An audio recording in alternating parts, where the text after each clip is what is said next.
next couple of hours, but it's a mild afternoon. Sunderland name an unchanged team from the side that beat Blackburn Rovers on Wednesday night. Patterson in goal, Hume, Ballard, O'Nien and Huggins, Neil, Jobe, who is now 18 years of age. Ballard, of course, celebrated a birthday this week as well. Barr, Pritchard, Clark and Burstow.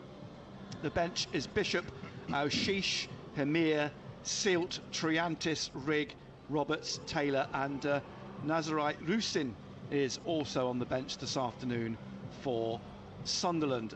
Cardiff make one change. Ollie Tanner makes way up front and Yaku Mighty comes in, the Ivory Coast international.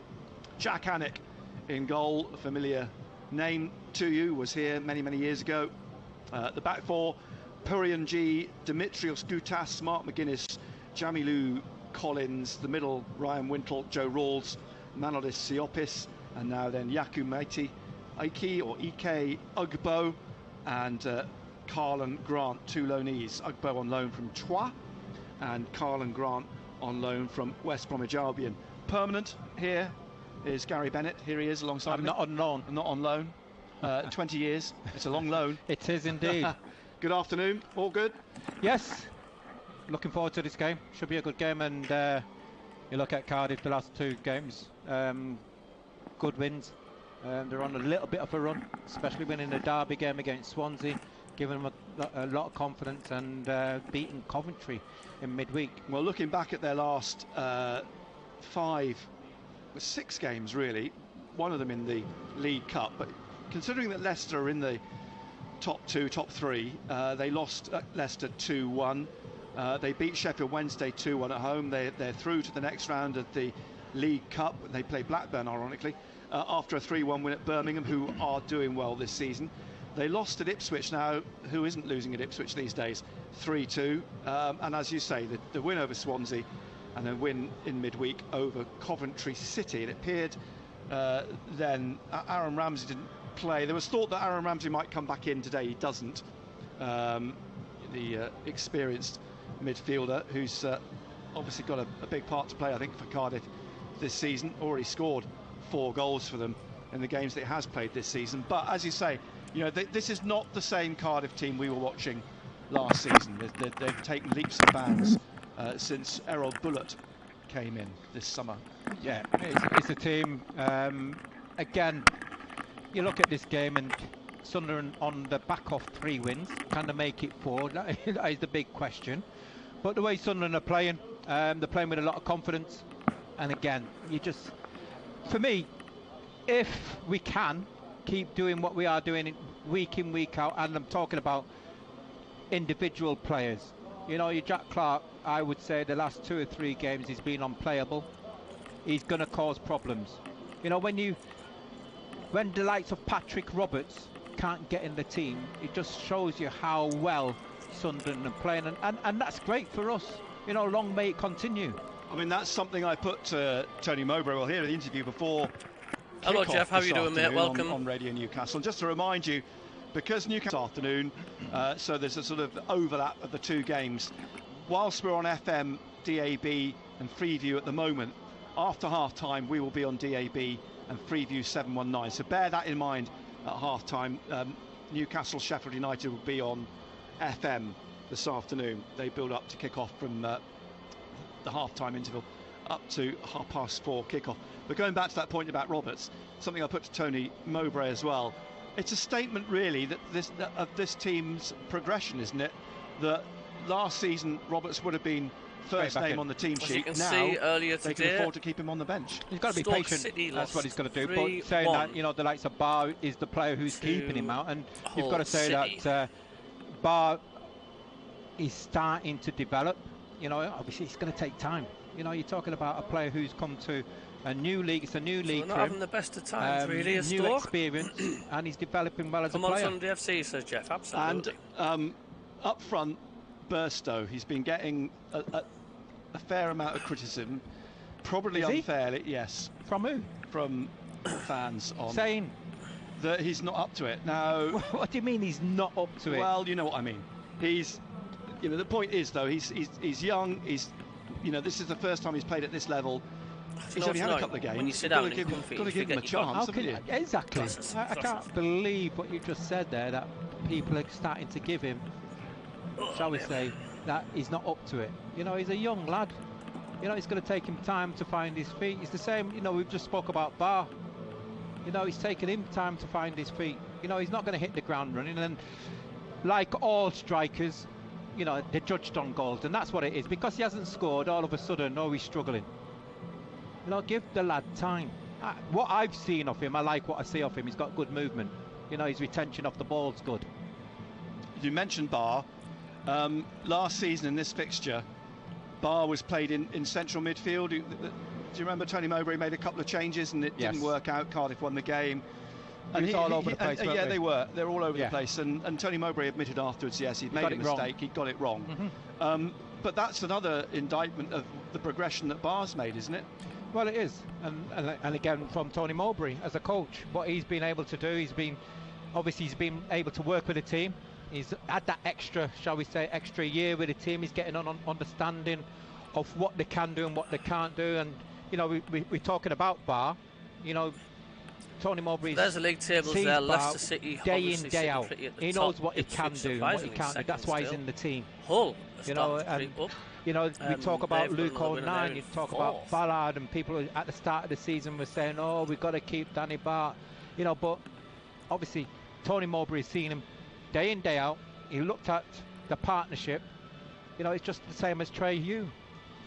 What about Hume? I mean, we'll hear Tony Mowbray's thoughts on Hume playing that right back. So, you know, Daniel Ekwa, you know, players like this who he's been able to work with day in, day out, knows what they can bring to the table. Trey Hume, I said to Tony Mowbray this week, we saw evidence of it at Queen's Park Rangers and we saw evidence of it again at Blackburn. He takes no prisoners. No, not at all. And, you know, we spoke about it, didn't we? You know, who does he remind you of? And straight away, you know, you talk about a John Kay or a Phil Bardsley.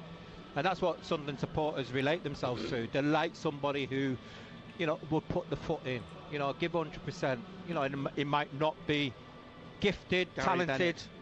I was gifted. Gifted. No, but you know what you're going to get out. I'll look that up. You know what you know what you're going to get out of Trey Hume. You know, and he's, for the size of him, he does well in the air. But he's a good defender, and that's what you want.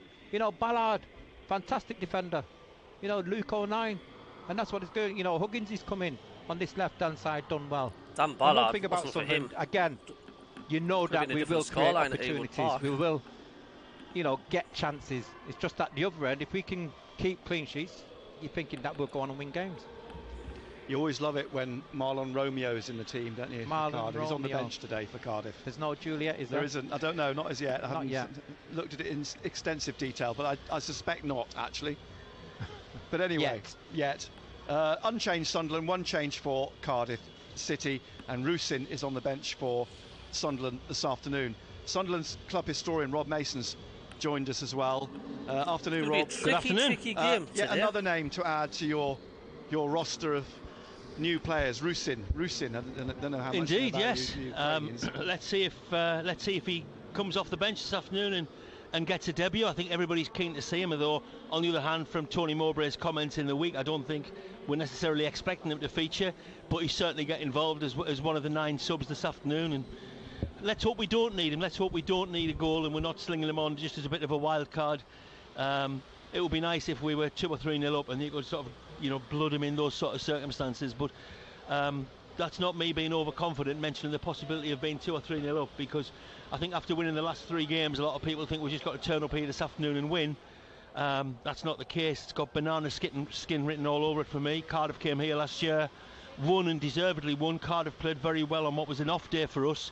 Hopefully there won't be a repeat of that this afternoon.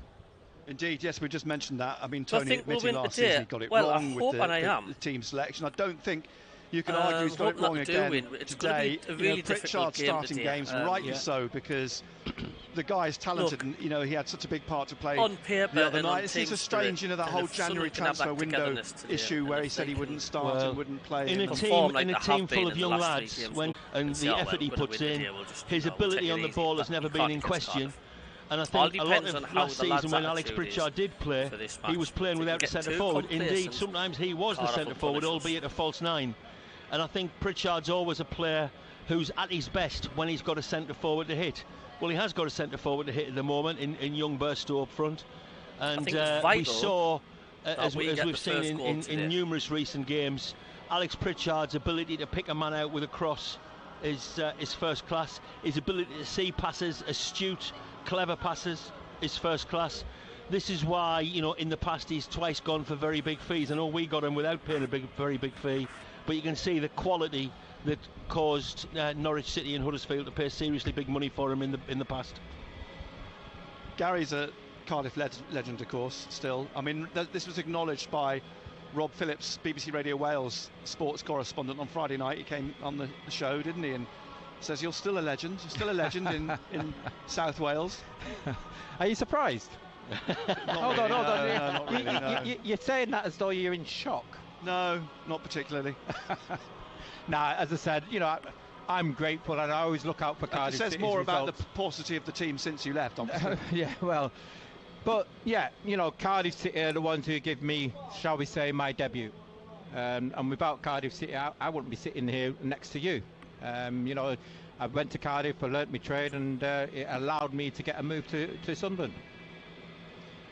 Looking at this Cardiff City team now, I mean, I was chatting to Benno about it earlier. This is, as we've said about this Sunderland team's better this season than last season. Cardiff, likewise, are definitely a better team than they were.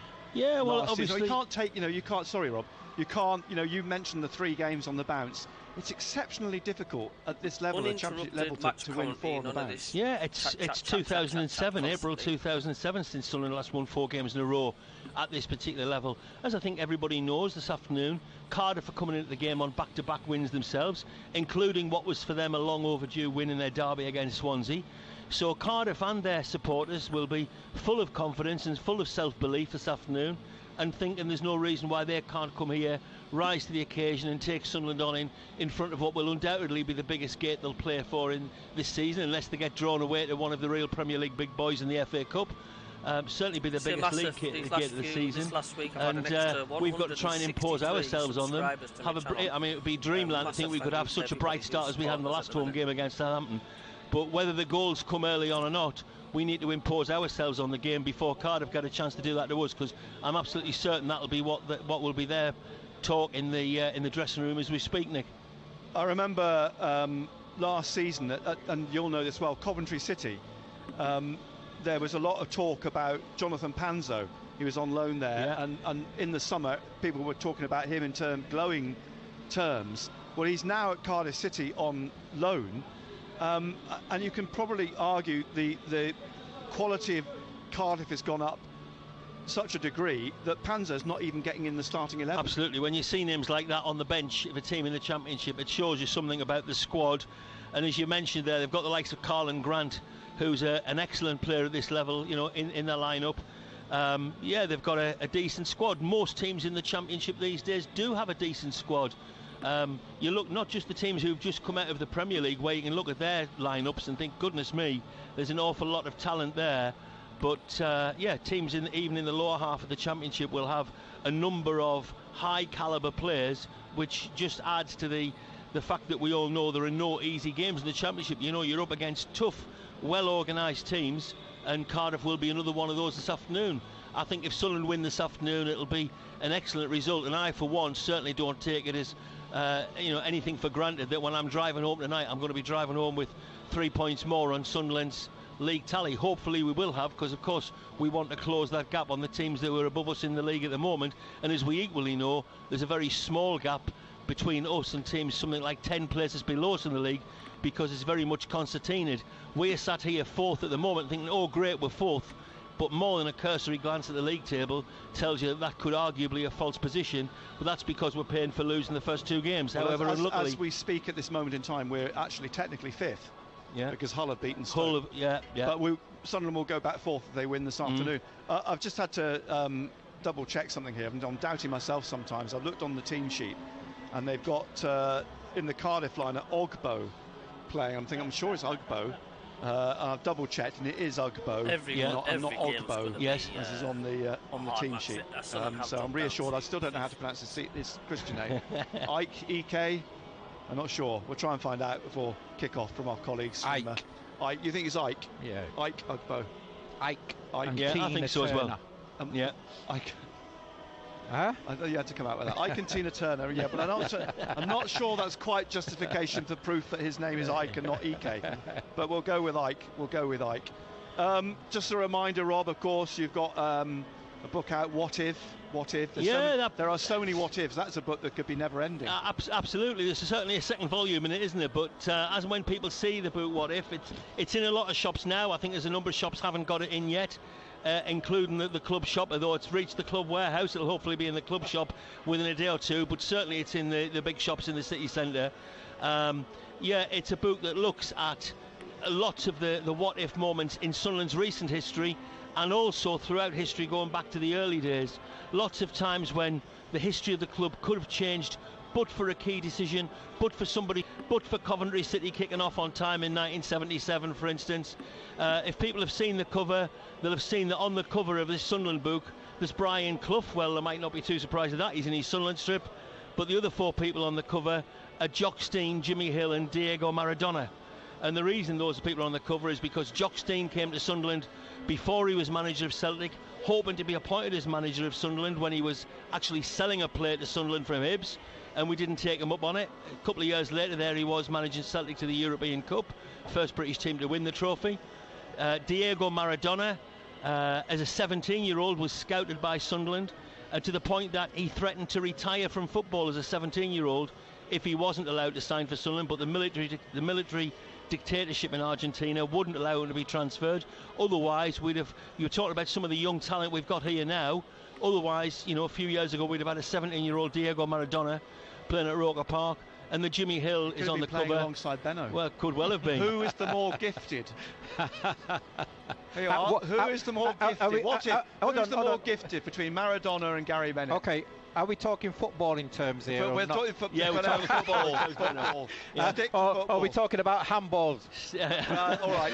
I was there when the Tottenham game when you stuck your hand up. Exactly. Yeah. But I couldn't. If he'd come to Sunderland, obviously he wouldn't have been here long. We might have had that was the dry run at Tottenham for Maradona. We might have had him 2 or 3 years if he'd come here, Diego Maradona, and then would have no doubt sold him for many millions to a club playing in European football. But what a joy it would have been to see him in red and white stripes. And then Jimmy Hill's on the cover, because obviously of the whole Coventry City scenario in 1977, which is a big chapter in the book. There's only one player on the back cover, and that is Jackie Milburn, perhaps Newcastle United's greatest ever player, but somebody who did play for Sunderland. He played for Sunderland twice during the war. He wanted to sign for Sunderland. He was a schoolboy Sunderland supporter on his own admission. And we look at the what ifs if Jackie Milburn had worn red and white stripes rather than black and white stripes. And also look at the timing. I think off the top of my head it was about 1953 that Sunderland put a bid in for him, and Newcastle were close to selling him until he scored 2 goals for Newcastle at Blackpool, and in a midnight boardroom meeting for the Newcastle board they decided to change their mind. So the book is full of such what ifs in the history of Sunderland Football Club. Here's another what if. What if John Anderson had signed for Sunderland? He got nearly to the gates of Roker Park. He nearly became a Sunderland player. With Steve Doyle. He came up with Steve Doyle, didn't he, when they were both on freeze from Preston. And Steve Doyle ended up coming to Sunderland, and John Anderson went to Newcastle. Well, these things happen. And John Anderson is a great servant of Newcastle United. I listen to him regularly on Total Sport. He's obviously black and white through and through these days, and he's entitled to be. But exactly, things in football can change on slight moments of fortune or misfortune, and he ended up going to St James's Park rather than Roker Park, whereas his Preston teammate came to Sunderland. If they would have signed him, I would have been off. Why? Because he would have been signed to replace me. Would he? Do you think so? He? Seriously? And there would have been your replacement? Yeah. Now, talking about gifted players, who was the better player between you and John? I think they were different players. Obviously, I saw Gary a lot. I didn't see John so much. I know John was an excellent defender, but John was more of a fullback, to wasn't he? me, John was more of a Trey Hume. In that we were talking about Trey Hume earlier on. He would get stuck in. He liked the tackle. John certainly didn't have many of Gary's attributes. I think Gary probably had some of John's attributes, because nobody ever would say Gary wasn't shy of a tackle either, because Gary could lift people if he needed to. Yeah. Yes. Yeah. Compete. Sorry, Gary. Sorry, Yes, get it right. competitive. Compete. Yeah. Battler. Gary sometimes got there later than he could have done, but he knew what he was doing. I got there as quickly as possible. Exactly. You know what I mean? That's how it's. That's what it said. I mean, it's fascinating. I mean, it is fascinating but those sort of sliding doors moments. Yeah, of course. It's interesting. You know, it's a fantastic title. You know, what if? Because even after today's game, you know what's going to happen, don't you? You know, you have them conversations in your local, and it's always about what if. Yeah. You know, and again, you look at the starting line. Yeah. And people will be talking about what if. He should have been playing. He shouldn't play. What if he would have kicked, instead of kicking up the pitch? Why didn't we kick down the pitch? Yeah, of course. Why didn't we change the formation? Yeah, it's always going to be a topic. Exactly. All of my previous books have been about the history of Sunderland Football Club, or talking to players and getting them to tell their history of Sunderland Football Club. This one looks at, as I say, all of the ifs and buts moments. Some very, very big ones, some ones that people won't have heard of before. All the ones people have heard of before have been discussed in some detail, hopefully with some new angles on that people won't have.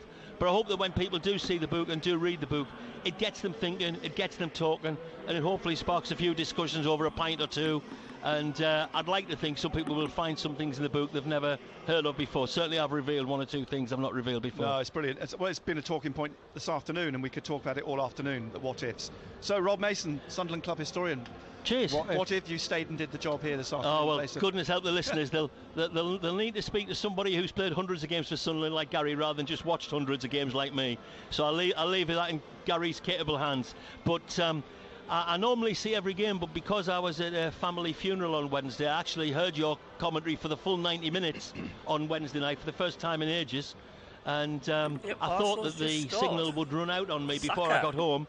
But I'm pleased to say, although I was well into Scotland, exactly as the referee's whistle sounded for the final whistle was exactly the moment the radio cut off and I could no longer hear Radio Newcastle. So I was very impressed with the range and thought somebody was looking after me and that I could hear the game to the end. I'll tell you what it was. My prize. Is you could have seen Sunderland through the radio on Wednesday night with the shirts they were wearing. With a kit. Well, I actually got a question from Frankie, actually, who does the club's website commentary. Yeah. I actually got a question saying, when was the last time we won 3 games in a row wearing 3 different coloured shirts?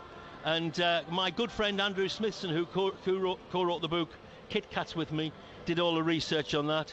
And I can tell you, you're going back not so far as you might think, but to October 2018, we last won 3 league games in a row, although there was a cup game against Carlisle in the Football League Trophy in the middle of that little run that was also a win, but not necessarily a different kit. But yeah, the away game at Bradford, the away game at Shrewsbury, and the away game at Doncaster, they were all 3 different kits. A blue kit, a red and white kit with red shorts, and then a black kit in those games. So the answer to everybody who's been asking me, when was the last time we won 3 games in a row in 3 different kits? That's your answer, at least as far as league games are concerned. Marvellous, that's fantastic. So Andrew's done all the research on that, and believe you me, that wasn't an easy thing to research. I bet it wasn't. No, I can imagine. Well done, excellent. That's good news, and it's good to hear that. Rob, thank you very much. Cheers, all the best. Thank you, Rob Mason, Sunderland's club historian. We'll chat with him again next home game, which will be Middlesbrough, which is a lunchtime kickoff. Early kickoff. The 12:30 kickoff in a couple of weeks' time. We're going to hear from Dan Neil and we're going to hear from Tony Mowbray before kick-off at 3 o'clock. Just a reminder about the frequencies. We will be on DAB in Freeview 719 from the second half this afternoon because of the overlap with the Newcastle game that kicks off at 4:30 this afternoon. So just bear that in mind. Sunderland unchanged, Cardiff with 1 change today. The Yak comes in. I noticed on his social media page, Twitter, he calls himself Le Brute. So I'm not sure what we're in for with Yaku Mighty, the Ivory Coast international, but he's in for Ollie Tanner for Cardiff City this afternoon. Sunderland have dropped to 5th, I think, in the table because Hull have beaten Stoke this afternoon. But someone who can round it all up, square it all, bring it all together, put it in the round. Here's Dominic James. Nick and Gary, thank you very much. We'll be back to the Stadium of Light shortly to continue build-up to Sunderland versus Cardiff in the Championship. as Nick's already mentioned, one other game in the Championship today. Hull beating Stoke 3-1. There's 5 games in the Premier League today, including our secondary commentary game of the day, Sheffield United versus Newcastle. That's at 4:30. It's worth explaining just again what is going to happen at the end at half-time in the Sunderland game. So at approximately 4 o'clock, we're splitting our frequencies. For second half commentary at the Stadium of Light, you'll have to be listening on DAB and digital radio or Freeview Channel 719. And for build-up plus full match commentary of Sheffield United versus Newcastle, you'll have to be listening on our FM frequency. Will ask us questions physically. Got good athleticism in their team. Counter-attacking team as well. So set plays are very strong. So yeah, they've got lots of areas of their team that can hurt us if we're not right. So I think the big challenge for us is to mentally approach the game as we did the Brentford match, where we were spot on in our mindset. We were spot on with the importance of the game, and we responded really well with maybe not a magnificent display, but we did enough to get the job done, and we're going to have to get all the basics right if we're going to compete in this game. That is the Newcastle head coach, Eddie Howe there. The full interview is available on BBC Sounds. There's no game for Newcastle women this weekend, who were due to play Burnley. It follows the sad news and the death of the Sheffield United women's player Maddie Cusack, who died on Wednesday. Maddie played alongside players at Newcastle and Burnley. Sheffield United will pay tribute to Maddie before the men's match against Newcastle to celebrate and honour her life.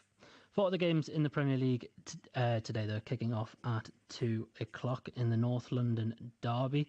It's Arsenal against Tottenham, and Arsenal are winning 1-0. Bukayo Saka with the goal for Arsenal. Brighton are against Bournemouth, but Bournemouth are leading 1-0 there. Dominic Solanke with the goal for Bournemouth. And it's goalless at Stamford Bridge between Chelsea and Aston Villa. And Liverpool are leading West Ham United 1-0 at Anfield. Mo Salah scoring from the penalty spot there.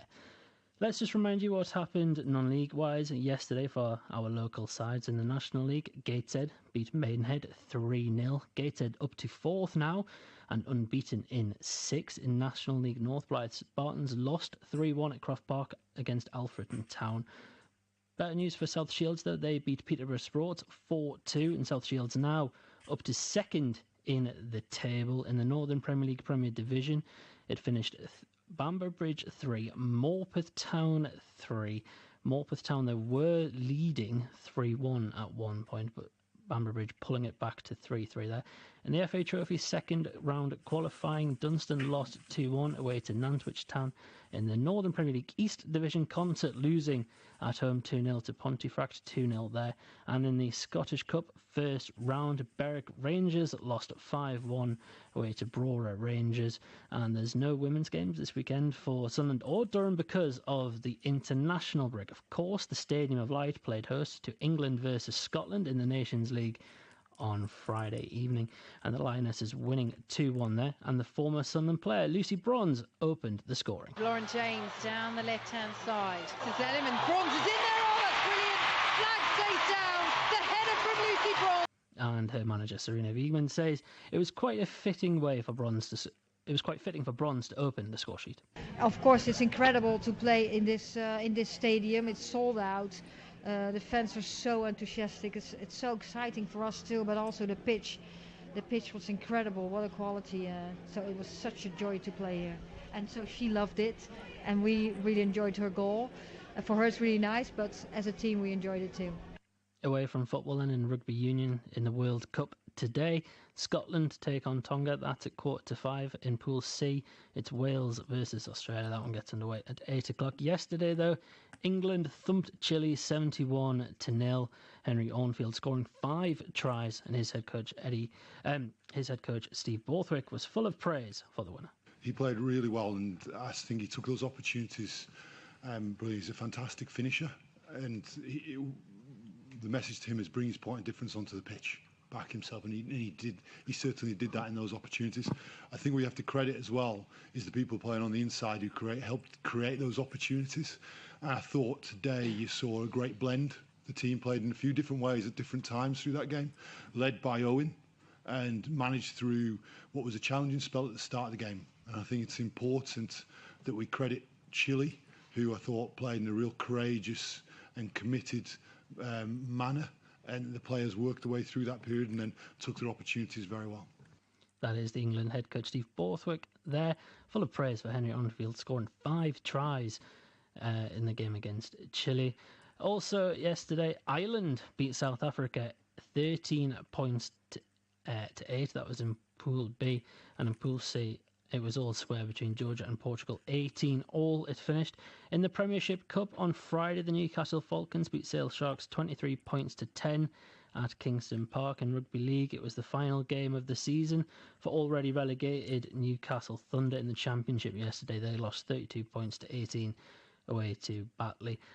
Basketball on Friday, the Newcastle Eagles beat the Bristol Flyers 81 points to 74 in the BBL Championship. A few things just to finish on in Formula 1. Red Bull's Max Verstappen dominated the Japanese Grand Prix to take his 13th victory of the year and help his team clinch the Constructors' title. In golf, it's the Solheim Cup, and it's the final day. It's Singles Sunday, and it's 10-all between Europe and Australia. We'll keep you updated on that throughout the afternoon here on BBC Radio Newcastle. It's time to head back to the Stadium of Light then for Sunderland versus Cardiff to continue build-up in the company of Nick Barnes and Gary Bennett. Matt Bailey at breakfast. BBC Radio Newcastle. On the show, we're talking delivery disasters. Stephen's on the phone. My daughter Ella, her and her friends have been on one of their Friday nights. Same drive, comes down the drive, same tiny little blonde girl opens the door. He's like, "The hell, are you hungry?"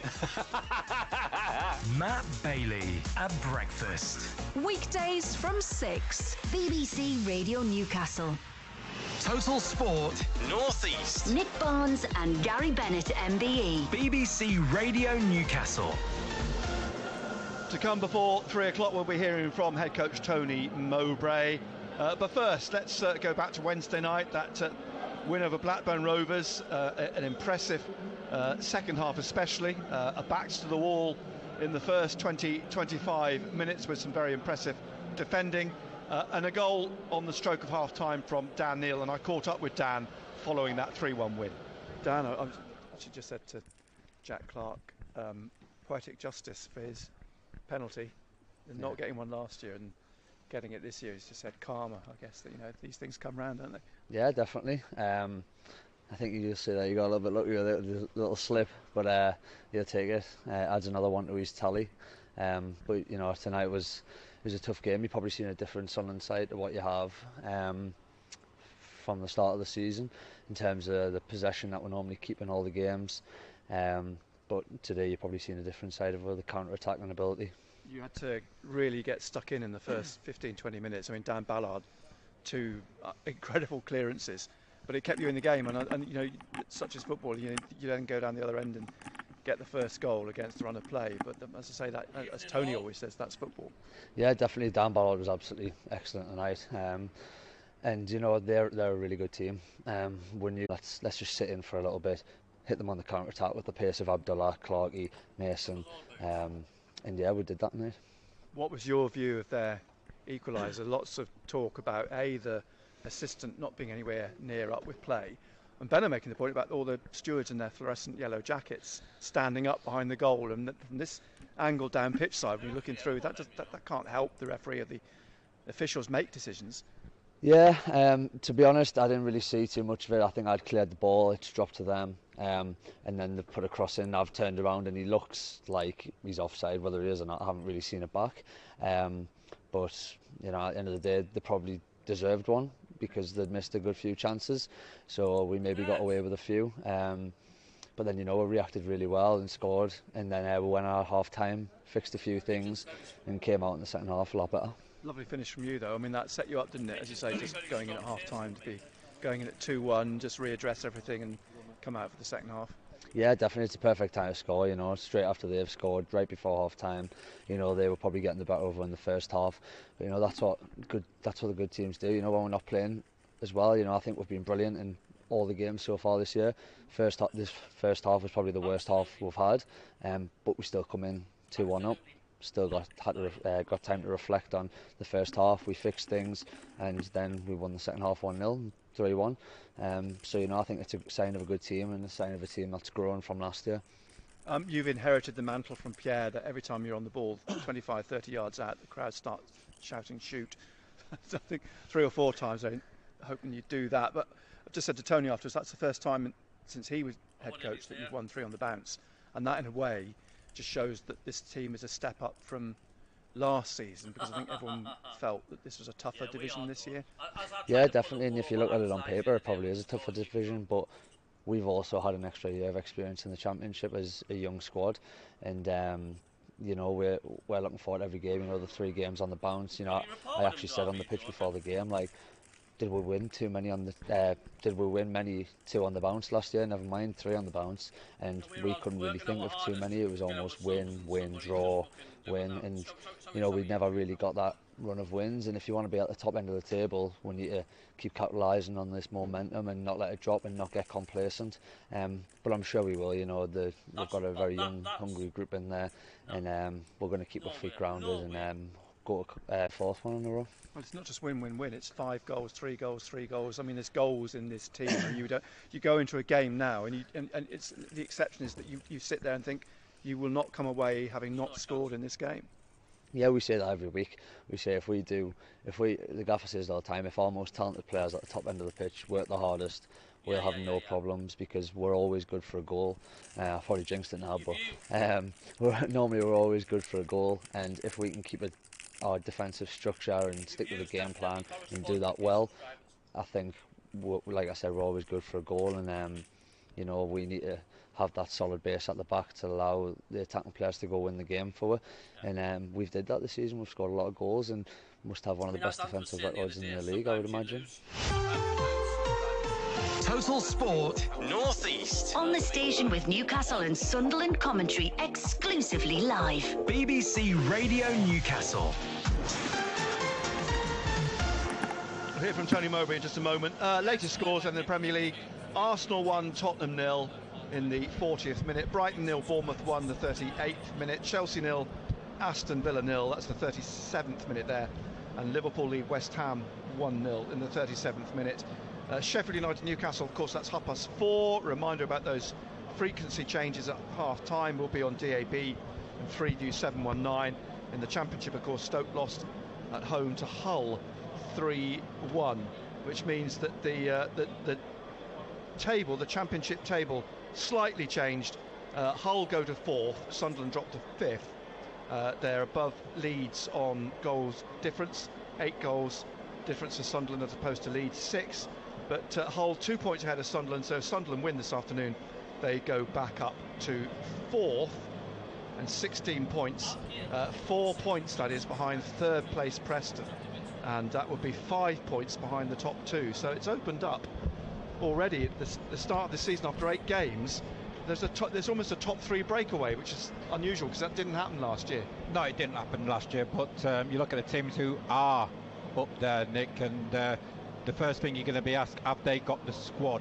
I think Leicester, yes, you can understand, but the likes of Preston, you're talking about Hull, you know, have they got the squad, especially when you get round the festive period time, you know, your December, January time. And the way that Sunderland are playing at the moment, there's a strong argument they're as good as anything in the top 5, 6. Well, you look at Sunderland, and one thing what they have got, they've got strength in depth.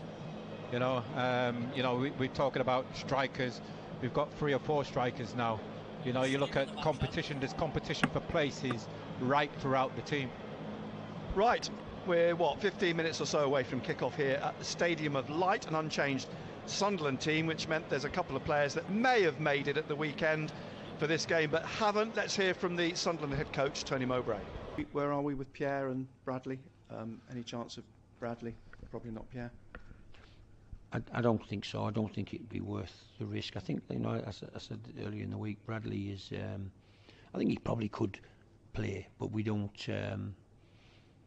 We want to give him some time to strengthen it all up. I don't want to get to a point where he can play 60 minutes and come off and it's damaged the problem a little bit more, and then he misses the next one. So I think we're taking the time while we feel that we can afford the time to get him 100% really, and that's, I think, the wise thing to do for the football club. So I don't think he'll be available, and Pierre won't be available for the weekend. You spoke about Alex Pritchard before Blackburn, and it says something now that Patrick Roberts is being kept out of the team, a player that, of course, last season you probably argue he would be one of the first on the team sheet. Mm. Yeah, I see it as a positive, really, and it's.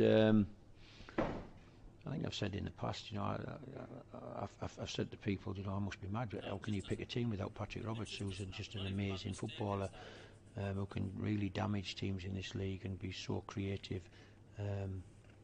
But I've had conversations with Pat. He understands if he's got a hamstring injury or he had a hamstring injury, then in a 3-game week, there's no reason for him to worry about how much game time he gets. You know, he's had quite significant game time. Half time he came on against QPR, and within the first 15 minutes or whatever it was the other night of the second half. So Patrick's fine with it. I'm pretty sure, and it's just good to be able to turn around and see a player that you know can affect the game, and it would be nice to have, you know, to do that, and you know, we get in there because we're working with all the other young players. It's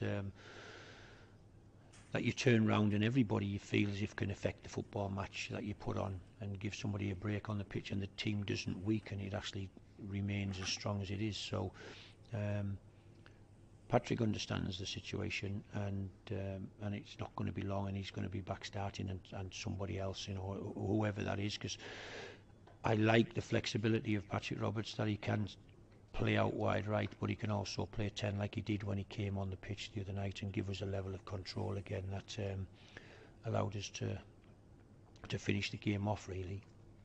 Because of the way you're playing at the moment, everyone's talking about Jack Clark and Patrick Roberts. You've just mentioned Alex Pritchard. There are some, maybe in inverted commas, unsung heroes like Trey Hume. Pato is one of them as well. Luke O'Nien, of course. But Trey, I mean, watching him the other night, I mean, he's throwing himself into games. I mean, he doesn't leave any prisoners, does he? And Trey's a top player. We talk about, you know, answering questions. Trey Hume is somebody that, you know, as a football coach for 20 years now, it's what a footballer Trey Hume is, you know, and we ask him to be pretty versatile in his positional play, and he's no phase to him at all. He can do it really comfortably, and you're talking there, catches the eye, the ferocity of his challenges. He's a natural winner, but he's also a technician, and he's a great athlete. You know, he's not a big lad, but he can jump a mountain. You know, he's huge aerially, and so he can do a bit of everything, Trey Hume, and you know, if we don't keep the progression, Trey Hume undoubtedly will be on the radar of Premier League clubs. Luke O'Nien the other night as well. Does he take it into his own head to do what he does at times, because he seems to be playing everywhere? He seems to be everywhere on the pitch. Listen, I think we're very fortunate to have Luke O'Nien at a time where we have two young central defenders come from different countries that we are trying to bed in, who are not quite ready to play in our team, and yet O'Nien is everything that this team needs, and he is. I was going to say he's a unique personality, really, but he's a different personality, but he's an amazing human being, and I hold him up as a beacon, really, that everybody should look at as a professional footballer and say, listen, if you are like Luke O'Nien, you're not going to be far away from being really, really special. So I'm delighted that Luke is staying robust and fit and staying in the team and leading the way, really. He gives me, like, I feel safer with Luke there at the back. Ballard brings a different types of quality, of course, but Luke is always there, smells danger, puts out the fires, can travel with the ball from the back, dribble into midfield, pick the right pass, then get back, stop the transitions, block anything with any part of his body. He's, we are delighted that Luke signed a new contract recently and is part of us moving forward. Of course, you go into the Cardiff game, the possibility of 4 wins on the bounce, and we spoke about how difficult that is in this division. I mean, to achieve the 3 that you have, is it something you've really got to put to the back of your mind? It's, it can overshadow perhaps what mentally it can affect players going into the game. Yeah, I think there's like it's a story in itself, really, isn't it? And it is difficult to win, back-to-back games in the Championship, and but then to win 3, it means you've gone away on the road somewhere. We've actually in this run we've gone away twice on the road and managed to win.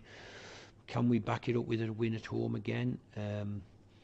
That's what we are aiming to do, and yet every game is tough. It's the message to the team early on in the week, that's in the dressing room after the Blackburn game. I was already talking about Cardiff and the difficulty of this game and the difficulty of what they're going to bring.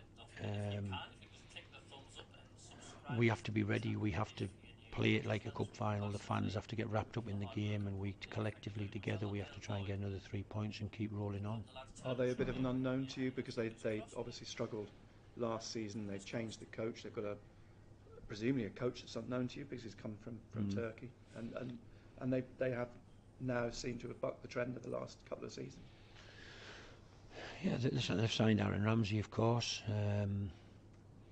They've recruited pretty well. The kid who scored the diving header the other night from West Brom.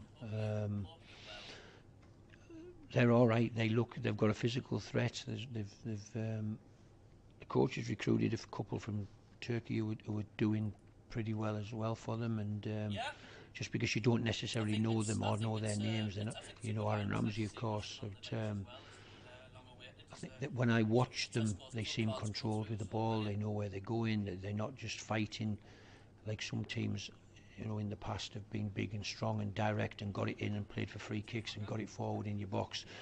They seem a much more considered football team, and we're going to have to be at our best, and we're going to have to accept sometimes that they're going to have the ball and they're going to be passing it around, and we have to make sure that we don't get too anxious in those moments. That good football teams are allowed to have the ball. You just have to be organised and wait your moments to pinch it off, and then, like we have been doing, if we have to break from on a transition from being out of possession to in possession, we've proven to be pretty good at doing that, and so hopefully we want to be a team that whatever game comes along on any given day we can be good at. So if we're in possession a lot, we have to be good in possession and find the answers and when to put it in the box and when to get it to the individuals to eliminate and get to the byline. If the other team are really good with the ball, we have to learn to be patient and be good on transition. When we win it back, let's attack in the spaces they leave. So that's what we're trying to develop and trying to grow, and some pleasing signs there from games recently. Southampton game, of course, who were always wanting to come and dominate possession, and yet we scored goals on the transition really quickly. The other night we needed to score goals on transition against Blackburn, and yet QPR away had lots and lots of the ball and managed to break them down, scored the goals that we needed to. So, because sometimes you can have all the ball and be dominant, and it's really hard to break down 9-10 men defences, and it can be perceived to be a poor performance because you didn't score, and yet the opposition are really just trying to frustrate you. So we have to know when to be patient and know when to be really down. We spoke about home form and starting quickly. Now you clearly did start quickly against Southampton. You said, I think I've worked out what we need to be doing at home. What is it specifically did you think you addressed that now, hopefully, going forwards at home, you've maybe conquered that particular problem? I think it's only intensity levels, really, and I think we needed to adjust the intensity level the other night, and we did, and got stronger, and as that game went on. And I think sometimes when a club like Southampton that is tipped to be, them and Leicester, the top two teams, should get 1 and 2 this year, it can heighten your adrenaline levels, particularly at home in front of 40-odd thousand. And so it was really just the intensity of the team, that knowing the job that was in front of them and making sure that everybody's hackles were up and they were ready for the challenge in front of them. My job is to try and make sure Cardiff City come and we can be at the same level, almost to create an illusion of a team that we should fear, and but be ready and ready to go to battle with them. And And I think that's the key to this team, because of its inexperience, really, to put a challenge in front of them rather than tell them that we'll win today. Just do what you do. Alan Frost, hello, how are you doing? A bit slow and a bit pedantic, and too much ball going sideways and backwards and across, and so ultimately, if you're looking for an answer on a secret, that would be to almost create an illusion of what we're playing against today, to make sure that there is an urgency and an intensity about our play. Total Sport North East. Nick Barnes and Gary Bennett, MBE. BBC Radio Newcastle. Half-time in the Premier League games this afternoon, all drawing at the moment. Arsenal 1, Spurs 1, Liverpool 1, West Ham 1, Bournemouth 1, Brighton 1, Chelsea 0, Aston Villa 0. But big victory for Gary Bennett's West End ladies. They march on 4 out of 4. 4-2 today against Redcar. That's it. Is there no stopping you, Benno? Is there no stopping you? Long may it continue, Nicholas. Long may it continue. Great way to start the day. Look at the flags display away to our right in the Roker end. There must be at least 100 flags, if not more, being waved in the Roker end at the moment. The old crest on one of the ones right down at the front there. All sorts in there. You know what frightens me, I'm afraid of, is that you've got this good feel factor, but you're just thinking it's typical Sunderland. You know, we go and get 3 wins on the bounce. Can we make it 4? But you're just thinking, yes, if we can beat Cardiff today, you're just thinking, at the present moment, there's no stopping. Sky's the limit, isn't it? Because we look at it and you're thinking, again, we're going and you're thinking, the form what Jack Clark's in, you're thinking, wow, give him the ball. Yes, we look at Burstow. It's going to take him time to find his feet. But once he gets up and running and scores that goal, then he's going to grow with confidence.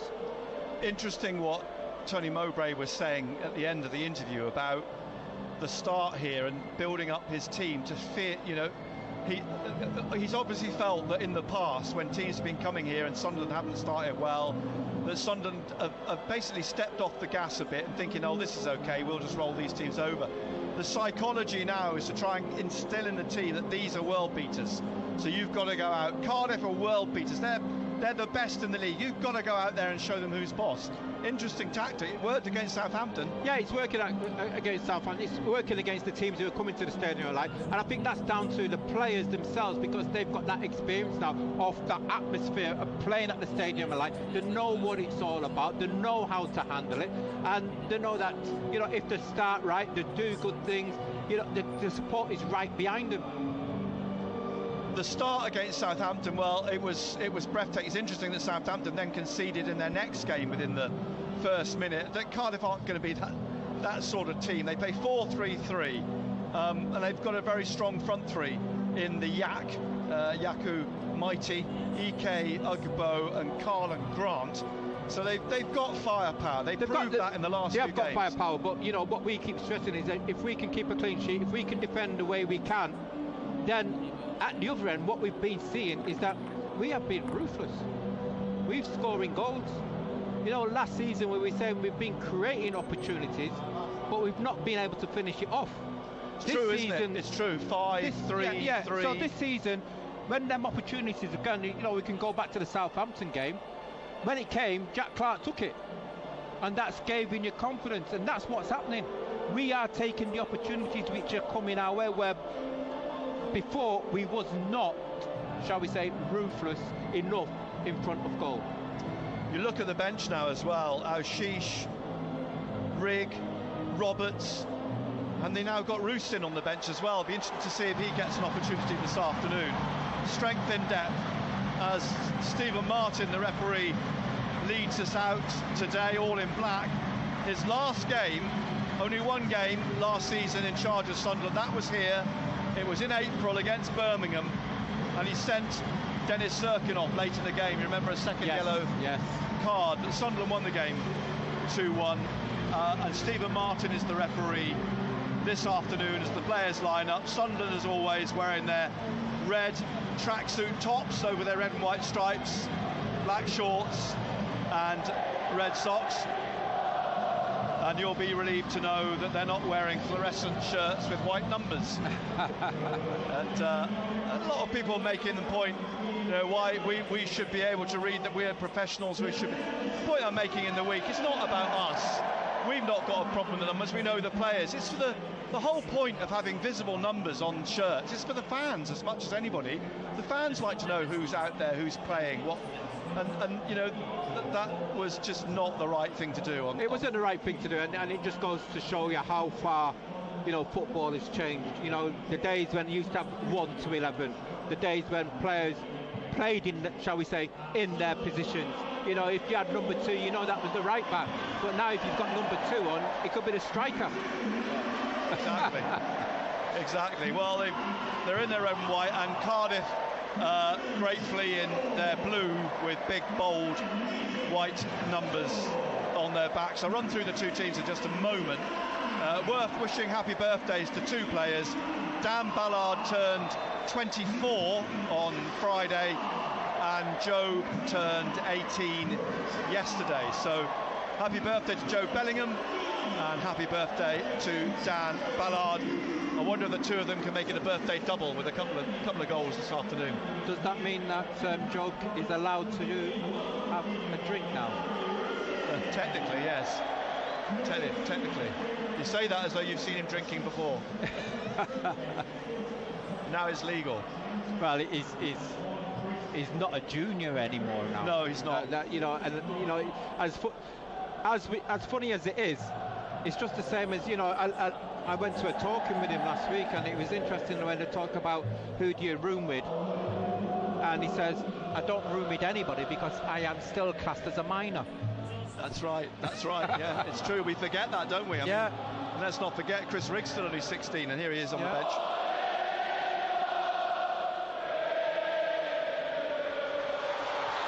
Well, can they fall in love with this Sunderland team all over again this afternoon? You know, you look at Jack Clark, he always does that. He crouches before every game, doesn't he? Yeah. Before he's set off. Shirt over his trousers. There we go. Tuck his trousers up, Jack Clark. Yeah. As Cardiff will start the game this afternoon. They're attacking the north end of the stadium in the first half. It's turned a bit brighter actually. And Sunderland attacking the Roker end, and began his career here at Sunderland. That was back in 2005 before moving on to Newcastle. And he signed for Cardiff from St Mirren last year. Ball out into touch on the far side. Perian G will take the throw in, the right back. It's hooked on by Ryan Wintle. 2 former Crew players together on that right hand side in Ng and Wintle, and the ball, well, just kept in just for Cardiff. They play it back into the heart of their defence, but in the centre circle. Mark McGuinness out to Collins on this left wing, but he's being caught here. Barr is giving chase back. Collins recovers and plays the ball back to goalkeeper Jack Anek. He sweeps it away to his right hand side to Dimitrios Goutas, the Greek international signed in the summer. A couple of Greek players in this 11 that played under Erol Bulut when he was in charge of Alan Yaspor in Turkey. As Burstow went to close down the goalkeeper, it comes right back up through to Dan Ballard in the middle of the Sunderland half. He lays it off to Luke O'Nien, and O'Nien out here to Barr on the right hand side. Couple of Greek players in and the ball eventually behind for a goal kick to Cardiff. O'Nien playing on the right today, Ballard on the left. The 2 centre backs. The goalkeeper goes right back up through to Dan Ballard. The ball actually has been gathered by Mark McGuinness here, who drops it for the goalkeeper. Jack Anek's all in black. Soft. And again, look, we've got that question. The goalkeeper's all in black, the referee's all in black. Okay, grey, dark grey chest. But to all intents and purposes from a distance... Is that better now, Ian? You can hear me all right, yeah? Still surprised that they allow that. As the ball here headed on by Clark, comes back onto halfway to Ng, trying to get it through to Ike Ugbo, the Canadian international, despite being born in Lewisham and starting his career at Chelsea. Is Pritchard Picked up by Clark ahead of him, back behind to Huggins, now Dan Neil just inside on the halfway line. Huggins again, back to Ballard, and Ballard across here to O'Nien, deep in his own half, wide to Barr in front of Tony Mowbray. So glad you can hear me now, that's better, yeah. Standing at the edge of his technical area. Back to Ballard. Ballard plays it short forwards to Hume, who's tracked into the middle here and lays it off again to Dan Neil. Neil across to Huggins, down the line. Clark back to Huggins. Huggins back to Ballard. Central midfield. Hume just ahead of him, back to Neil. Neil across to the right. O'Nien, who's wide, looking for Job here. The ball goes out off a Cardiff foot, off the foot of Carlin Grant.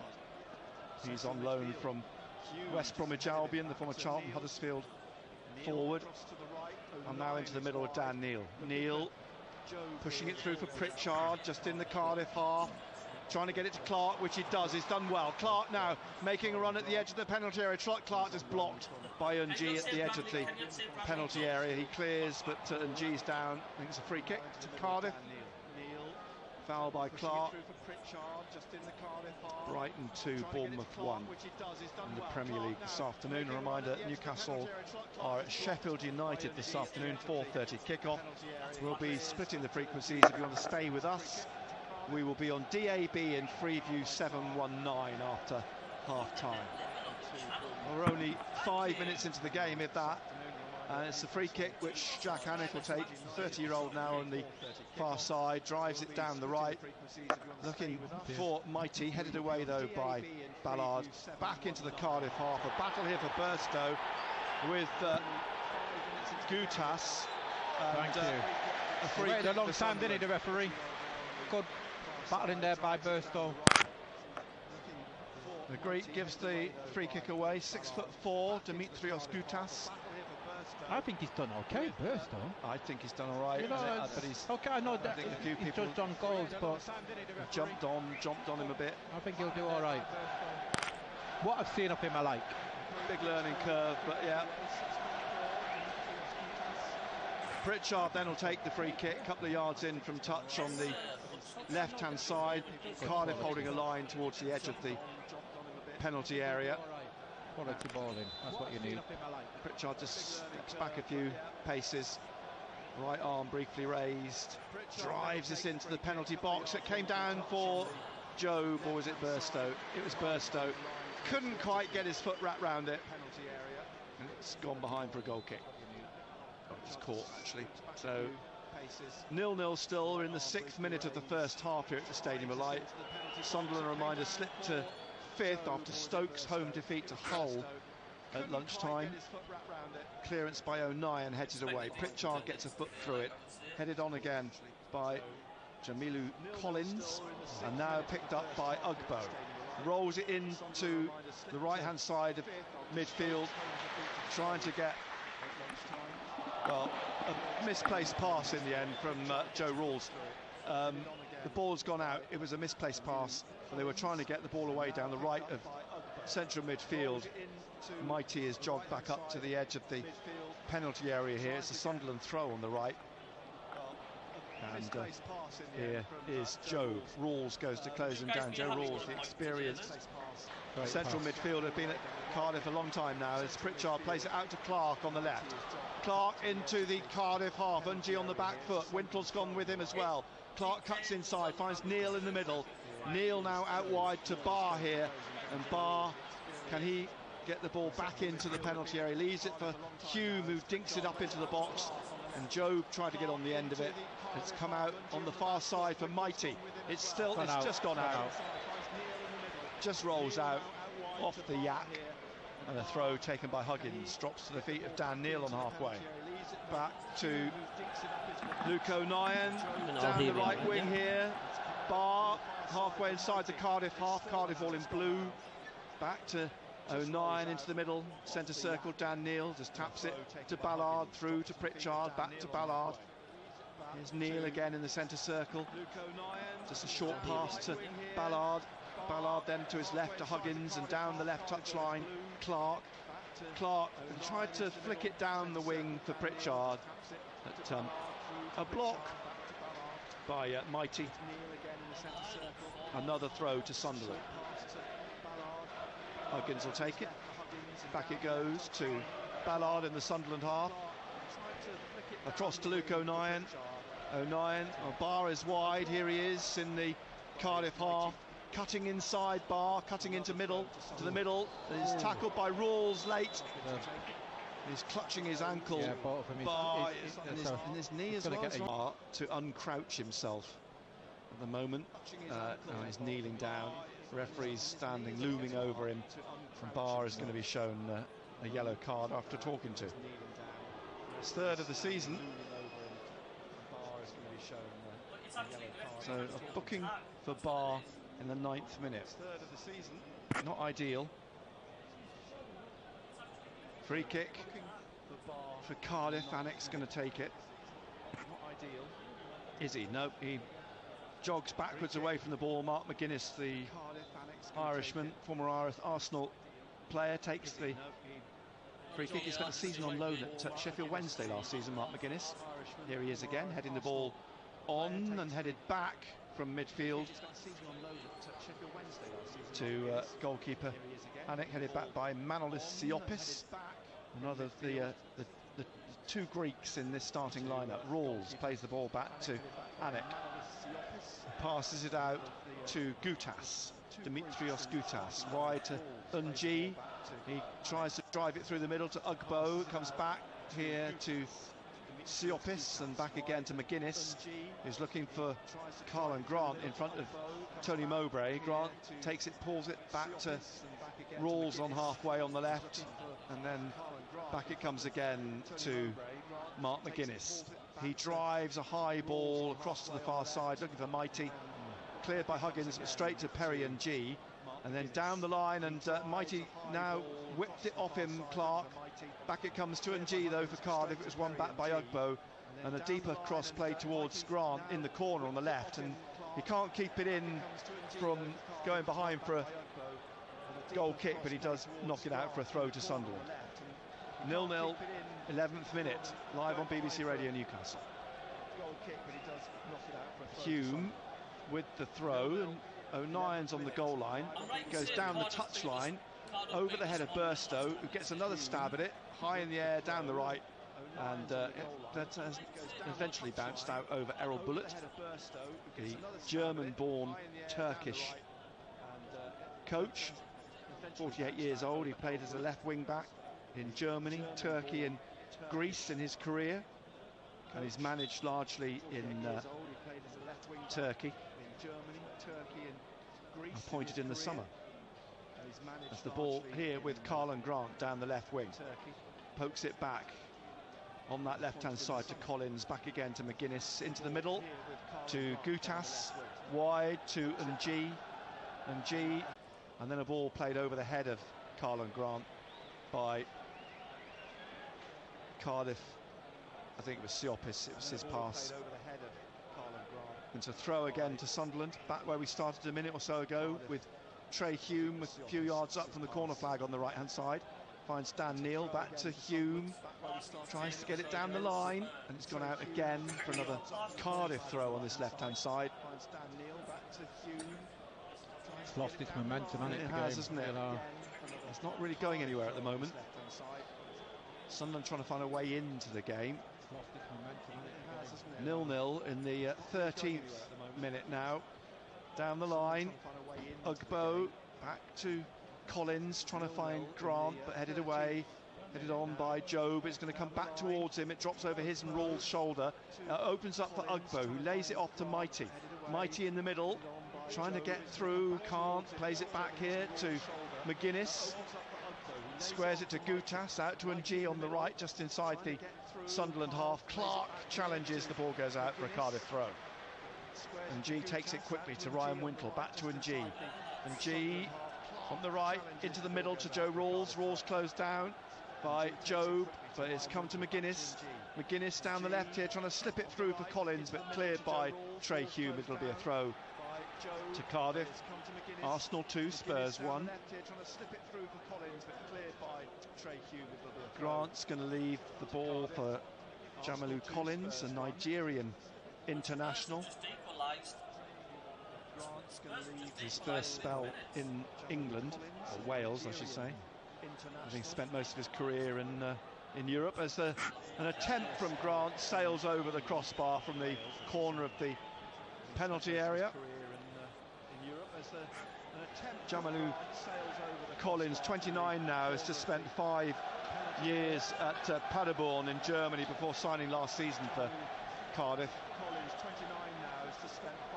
Goal kick then to Sunderland, tapped by Ballard to Patterson, who just helps it on its way out to Luke O'Nien here, bringing it out into midfield through the middle to Dan Neil, back to O'Nien. Now Ballard through to Neil in the middle again. He turns and lays it off again to O'Nien. And O'Nien to Job. Job inside to Hume, back again to O'Nien. And here's Ballard. It's a well-organised Cardiff team, this. It's just banks of blue in front of Sunderland at the moment as they try and find a way through. Here's O'Nien on the right, Bar wide. Bar here in front of the Cardiff coach. Back again to Dan Ballard. Ballard again squaring it to Hume at the back of the centre circle, closed down by Ugbo, but he finds Ballard again. Ballard to Huggins. Huggins just in the Cardiff half, down the line to Clark. Back it comes again to Ballard. Back again, Hume in the middle. Do you think it's a little bit pedestrian? A little bit too slow, isn't it? Slow. Joe back to O'Nien, back nothing's happening. Hume squares it to Ballard. Forwards to Neil again. I know you've got to be patient. Clark just into the Cardiff half, but back into the Sunderland half. Hume in the centre circle. In the 16th minute, 0-0. Forwards to Job, back to Hume. Back again to O'Nien, through the middle to Burstow, looking for Pritchard. Couldn't get on the end of it. Job, though, does, and now gets it out to Barr on the right. Barr just taking this to the corner of the penalty area. Puts a cross in. Burstow's there, but so too is Gutas. It's headed out by McGuinness. And Neil, they've urged him to shoot. He lays it off to Huggins, and now to Clark. Clark on the far side, back to Neil in central midfield. Drives the ball into the box, looking for Job, but it's a soft header into the hands of the goalkeeper. I think he was caught in two minds. He made the run in the box, but to head it, go for goal, or trying to knock it back for Burstow. It's a 0-0, and it kicks clear. It goes onto the head of Ballard, headed away by Siopis. All this on halfway at the moment. And then here's Ugbo, plays the ball back on the right to MG, inside to McGuinness, behind the centre circle for Cardiff. Through here down the left-hand side, trying to get it for his rules, but they've won it back to Sunderland. Job has it into the centre circle, and then a little flick to Pritchard. Pritchard now trying to work some space. Behind him is Hume. Forwards to Job. Job, the right edge of the centre circle, back to Luke O'Nien in the centre circle. O'Nien wide to Huggins in the Cardiff half. Only just. Back onto the halfway line, Clark on the left. Clark trying to find Burstow. Back to goal, plays it back to Neil. Neil taking this on through. He tried to find the gap, but it comes back to him from Mighty, and he finds Clark, tries to get it through at the edge of the area. Clark's trying to win it back again here. He's having to battle, but he comes away with it and lays it off now to Hume in the middle. Out wide to Barr on the right-hand side. Barr now, right at the penalty area, on the corner. Just behind him is Hume. In the middle is Neil. Neil now with Huggins making a run through the legs of Clark into Huggins' path, and then shuffle behind for a corner. Good work by Clark, intelligent. Yeah, trying to get Huggins, and unfortunately Huggins wanted to get it back onto his stronger side, which was his right foot. First corner of the game then comes in the 18th minute. Pritchard going down to take this at the Roker end on the left. Huggins is short, and it's played in by Clark. It was a little bit too lazy. for want of a better word. It's come back to Huggins in the centre circle, forwards to Neil, and Neil again looking for Clark down the left wing. Clark taking on Mighty, goes around him, and G cuts across. Clark trying to get it in front of him again, but G has got the ball with Mighty. Left Clark on the floor, and Perry and G will bring this out now on the far side, inside to Siopis, back to Gutas, and Gutas squares it to McGuinness.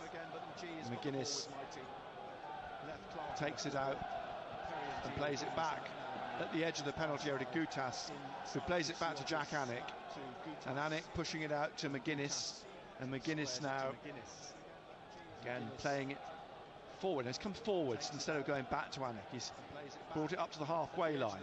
Grant inside to Siopis in the centre circle, looking for Mighty on the far side. Chasing back is Huggins. He gets in front of the Yak, as he's known. Plays it inside to Ballard at the edge of the area. Ugbo went to close him down. It comes out though to Unji. Wintle to Grant, lets it run to Rawls. Rawls trying to get this on his right foot, tries to shoot, takes a deflection, just kept in by Patterson, and rolled out eventually to Huggins on the left-hand side. Down the wing, Burstow inside, just controls it, and it rolls out for a throw to Cardiff City, halfway inside their own half left. Team news from Bramall Lane in 5-10 minutes time. Full commentary from 4:30, of course, on FM on BBC Radio Newcastle this afternoon from half-time build-up at Sheffield United with Razor and Ando. Ball out for another throw to Cardiff City. We're in the 20th minute here. It's 0-0. And G flicks the ball up, but runs away from Burstow. McGuinness back to the keeper, closed down by Burstow, but the keeper drives it upfield, and it lands on the chest of Hume and out for a throw, dissecting Mowbray and Bullock. And Collins will take the throw for Cardiff City on this left-hand side. And he's on halfway on the left, and he looks for Rawls. Rawls looks for Carl and Grant, blocked though by Job and Hume. Hume back to O'Nien, and O'Nien rolls it back to Anthony Patterson. Liverpool 2, West Ham 1. Ballard just outside the penalty area, and he just taps it to Hume in the middle. Hume, ahead of him is Neil. Dan Neil trying to wheel away from Mighty. Just squares it to Huggins on the far side. Huggins back to Ballard. Ballard to Hume again.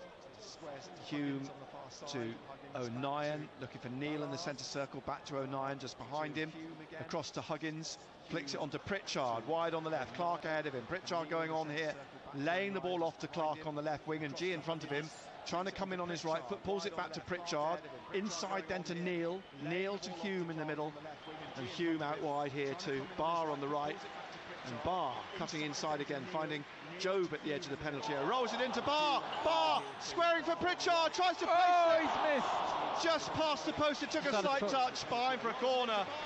Wonderful play, but it just didn't come off in the end. Pritchard trying to place it in the bottom left corner. Great play, Job and Barr. He could have taken it himself, Barr. Yeah, he elected to pull it back. You would have thought that he was going to shoot himself, but he's done well there. He's pulled it back for Pritchard, and you've got to say Pritchard should have at least hit the target. I know he's taken a deflection, it's gone out for a corner, but just you was expecting him to score. Yeah, good play. It would have possibly crept in. But Pritchard across to take this second Sunderland corner, short again to Clark. Clark plays it back to Neil outside the area, who shoots just over the angle. Wasn't a bad effort from Dan Neil. But it's still 0-0. We're in the 23rd minute. We're halfway through the first half. The ball boy goes to recover the ball behind the goal. Anik has it now. It's a slow burner, this one. It is. They're in no rush. You know, they're trying to kill the game out there, Cardiff. You can see that. They've not won away this season. Drawn 1 and lost 2 on their travels. Drew 2-2 at Leeds. It's come back to Patterson. They lost 2-1 at Leicester, and they lost 3-2 at Ipswich. So they've not had, you know, if you look at their away start, in fairness, it's been quite tough, the teams they've had to face. They lost 3-2 at Ipswich. The ball comes back now to Anik, out to McGuinness, just turns away from Burstow and plays it back to Anik. Burstow goes to close him down, drives up into the path of Dan Neil at the front of the centre circle. Neil gets away from Wintle, gets it to Clark. Clark has a runner, Huggins, but he cuts inside and he shoots low. It's blocked by Gutas, and comes out here again to Neil, who sweeps it out to Huggins on the left, back inside to Clark. Clark inside to Job. Job tackled, and trying to win it back is Huggins, but Ugbo plays it back to Ng. And he gives it away to Neil on the left in the Cardiff half. But it's played back to Ballard on halfway, and he's trying to get it out to Barr here. Flicked up, brings it down, plays it back to Hume. And Hume now back to Ballard, across to O'Nien. O'Nien forwards again here. Hume, short pass inside to Neil. Great ball out to Clark on the wing. Got to take on Ng. Taking him on down the left of the penalty area. Crosses here, looking for Burstow. McGuinness gets a foot to it.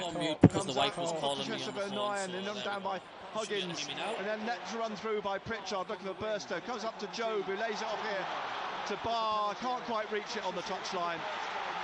And throw to Cardiff, but the crowd sticking with them. Yeah, they know what they're trying to do. Yeah. They're going to be patient, but they are with them. Collins with his throw for Cardiff. Next up for Cardiff, a League Cup tie at Blackburn on Wednesday night, and then their next game is at home at the weekend against Rotherham. Collins on, but it's dropped here for Rawls, and halfway he finds Ugbo. Ugbo now trying to get round Huggins. He's got Wintle going down the right of the penalty area. Crosses first time, looking for Rawls. It's going to drop for Mighty on the left of the box. Drives it in, blocked by Hume. Comes out to Barr. Barr now. He's got to try and push on. He puts it back behind into Pritchard. Pritchard, no, he's given the ball away. Tries to win it back. Grant's trying to win it. Collins gets it in the end on the left wing. Runs into Hume, but it's slipped through to Grant on the left. And Job's going with him. He gets the cross in. It's headed away by Ballard. A throw on the left for Cardiff. 0-0, 27th minute here at the Stadium of Light. Collins picks the ball up, throws it quickly to Siopis. Siopis, 26 caps for Greece. Plays it back to Gutas, 9-year-old. Finds McGuinness. McGuinness on the left here. Burstow's gone with him, and he forces McGuinness to play the ball out for a throw to Sunderland. I think sometimes that's not appreciated, is it? Really, you know, Burstow, his work ethic. Yeah, he does work. I mean, we saw that at Blackburn on Wednesday night. Him and Job interchanging and pushing forwards, coming back, defending. Does that dirty work, if you like, as Hume gets the ball away. McGuinness inside now to Wintle. Ryan Wintle back. Gutas back to Wintle in the centre circle. Gutas behind him again. To McGuinness here. And back to McGuinness on the left, and he slips it into the middle. Wintle winkles it back to Gutas, and Gutas drives it away down the left wing, looking for Collins. It's a good ball. Nods it down and then flicks it inside to Siopis, to Grant, and then Hume wins it back.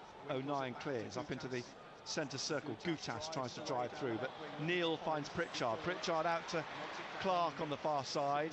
Clark onto the halfway line. A foot in from Ugbo, but Clark's kept it, and he's trying to wheel away from Ugbo. He's done well. He plays it out wide here. Barr, good ball. Barr now. He's looking up, rolls it into the penalty area, looking for the foot of Burstow, just ahead of the penalty spot, but it's swept past him. Out for a throw to Cardiff on the far side. Good play by Clark, good ball in by Barr. Great ball by Clark originally. To see Barr out there in space in the 29th minute now, 0-0. Throw to Cardiff on the far side. Good play by Clark. And G with a throw for Cardiff down the line, drops for Neil, back to Luke O'Nien. O'Nien into the centre circle, Hume just patiently just passes it to Ballard on halfway, forwards to Neil again. Pritchard just ahead of him, back to Neil, here to O'Nien. O'Nien back to Dan Neil in the centre circle, and Neil again looking for Clark on the wing. Takes it down on his chest, onto his right foot, flicking it away, trying to get away from Ng. Just holds it for the moment, then looks for the gap. Pritchard on the corner of the penalty area. Low ball in, straight to Gutas. Gutas out then to Ugbo. Back behind him, Gutas, and Siopsis is just rolled over by Burstow. And while the goalkeeper goes to retrieve the ball, let's get team news from Bramall Lane, from Razor. 4 changes from Milan for Newcastle United, who play Sheffield United at 4:30. The team is Pope, Trippier, Schär, Botman, Byrne, Longstaff, Bruno, and then the 4 who come in: Anderson, Almiron, Barnes and Wilson. Thanks, Razor. Full commentary 4:30 on FM this afternoon on BBC Radio Newcastle. The free kick then taken by Jack Anick, hangs in the air, up goes Mighty, it lands on the head of Hume though. Chelsea 0, Aston Villa 1. Here's Barr on the right, back to Hume in the Sunderland half, in the centre circle, rolls it through to Neil, blocked though by Ng, to Rawls, to Grant at the side of the left side of the centre circle. He turns and he's pushing forwards down the left here now, and then pauses and plays it back to Siopis, squares it into the middle. Wintle out to Ng on the right wing, halfway inside the Sunderland half. Inside is Ugbo, comes back to Wintle. Wintle now looks up. He's going to play in the penalty area. Grant, he's looking for it, drops down for him on the goal line, but surely went behind. It did. The flag comes up, and it's a goal kick to Sunderland. Patterson grabs the ball, short pass to Ballard, then out to Dan Neil. Neil up towards Burstow, lays it off to Clark, trying to get the ball back to Burstow. He nods it on down the left. Cross comes McGuinness to cover and hooks the ball out. Throw on the left for Sunderland. 31st minute. Huggins back to Ballard wide on the left-hand side. Into the middle to Luke O'Nien. O'Nien out here to Hume, Barr outside of him. Hume back to O'Nien. O'Nien now into the middle. Ballard in the centre circle, out the centre circle into the Cardiff half, down the left to Pritchard. It's looking like the weather's turning a little bit brighter as Huggins hooks one up, looking for Burstow, but the keeper's got his hand to it, drops it, and that looked to me like it might have got over the goal line, but the flag stays down. He goes out for a throw in the end. Jack Anick all over the place for a moment there. And Hume will take the throw, finds Joe. Joe back to O'Nien, into Ballard at the edge of the centre circle. In the centre circle, finds Neil just ahead of him. Back to Ballard in the middle, in the Cardiff half. He's rolled it out to Clark on the left-hand side. Clark to come past Ng. Clark into the penalty area, back to Pritchard just outside the box. He clips the ball towards the right post and the 6-yard box, but it sails through behind for a goal kick. That one just ran that 18-yard box. Yeah, that, you know, that final ball in, isn't it? 33rd minute, 0-0 still. BBC Radio Newcastle. Double bill this afternoon with Newcastle at 4:30. Here's Collins on the left, up to the halfway line, over the halfway line, flicked on by Mighty. It's only flicked on to Dan Ballard. Bring this into the centre circle and play it across to O'Nien on this right-hand side in front of the Cardiff coach. Out to Barr, then back to O'Nien. O'Nien into the centre circle. Dan Neil. A lot's going through Dan Neil this afternoon. Back out on the left-hand side to Huggins. Huggins, Ugbo in front of him. Huggins inside to Job in the middle. Rawls on his shoulder, looking for Huggins. It's done well here at the edge of the area, but it's just run away from him. And Ugbo back to Ng, and then cleared on that far side by Rawls, only as far as Clark. Inside to Neil. Neil now to Hume. Hume just in front of the centre circle to Neil. Neil looking to take this on through the middle. Still going, but then there's too much to do. McGuinness pokes it away. Wintle gets it away here on the left-hand side to Grant. Carlon Grant over the halfway line, down the left. O'Nien's watching him. Coming back is Hume. Grant still has it. Lays it. Reverse ball down the left to Collins. Collins crosses first time. Ugbo over his head. Wintle will run onto it on the far side. And he plays it inside now to Perry and G. And Perry and G onto his left. He just squares it here to Rawls in the middle. And Rawls looks to find an opening. He plays it through the gap, does he, for Collins down the left of the penalty area, but Collins fouls Barr. And it's a free kick to Sunderland on the right edge of the penalty area. 0-0, 35th minute.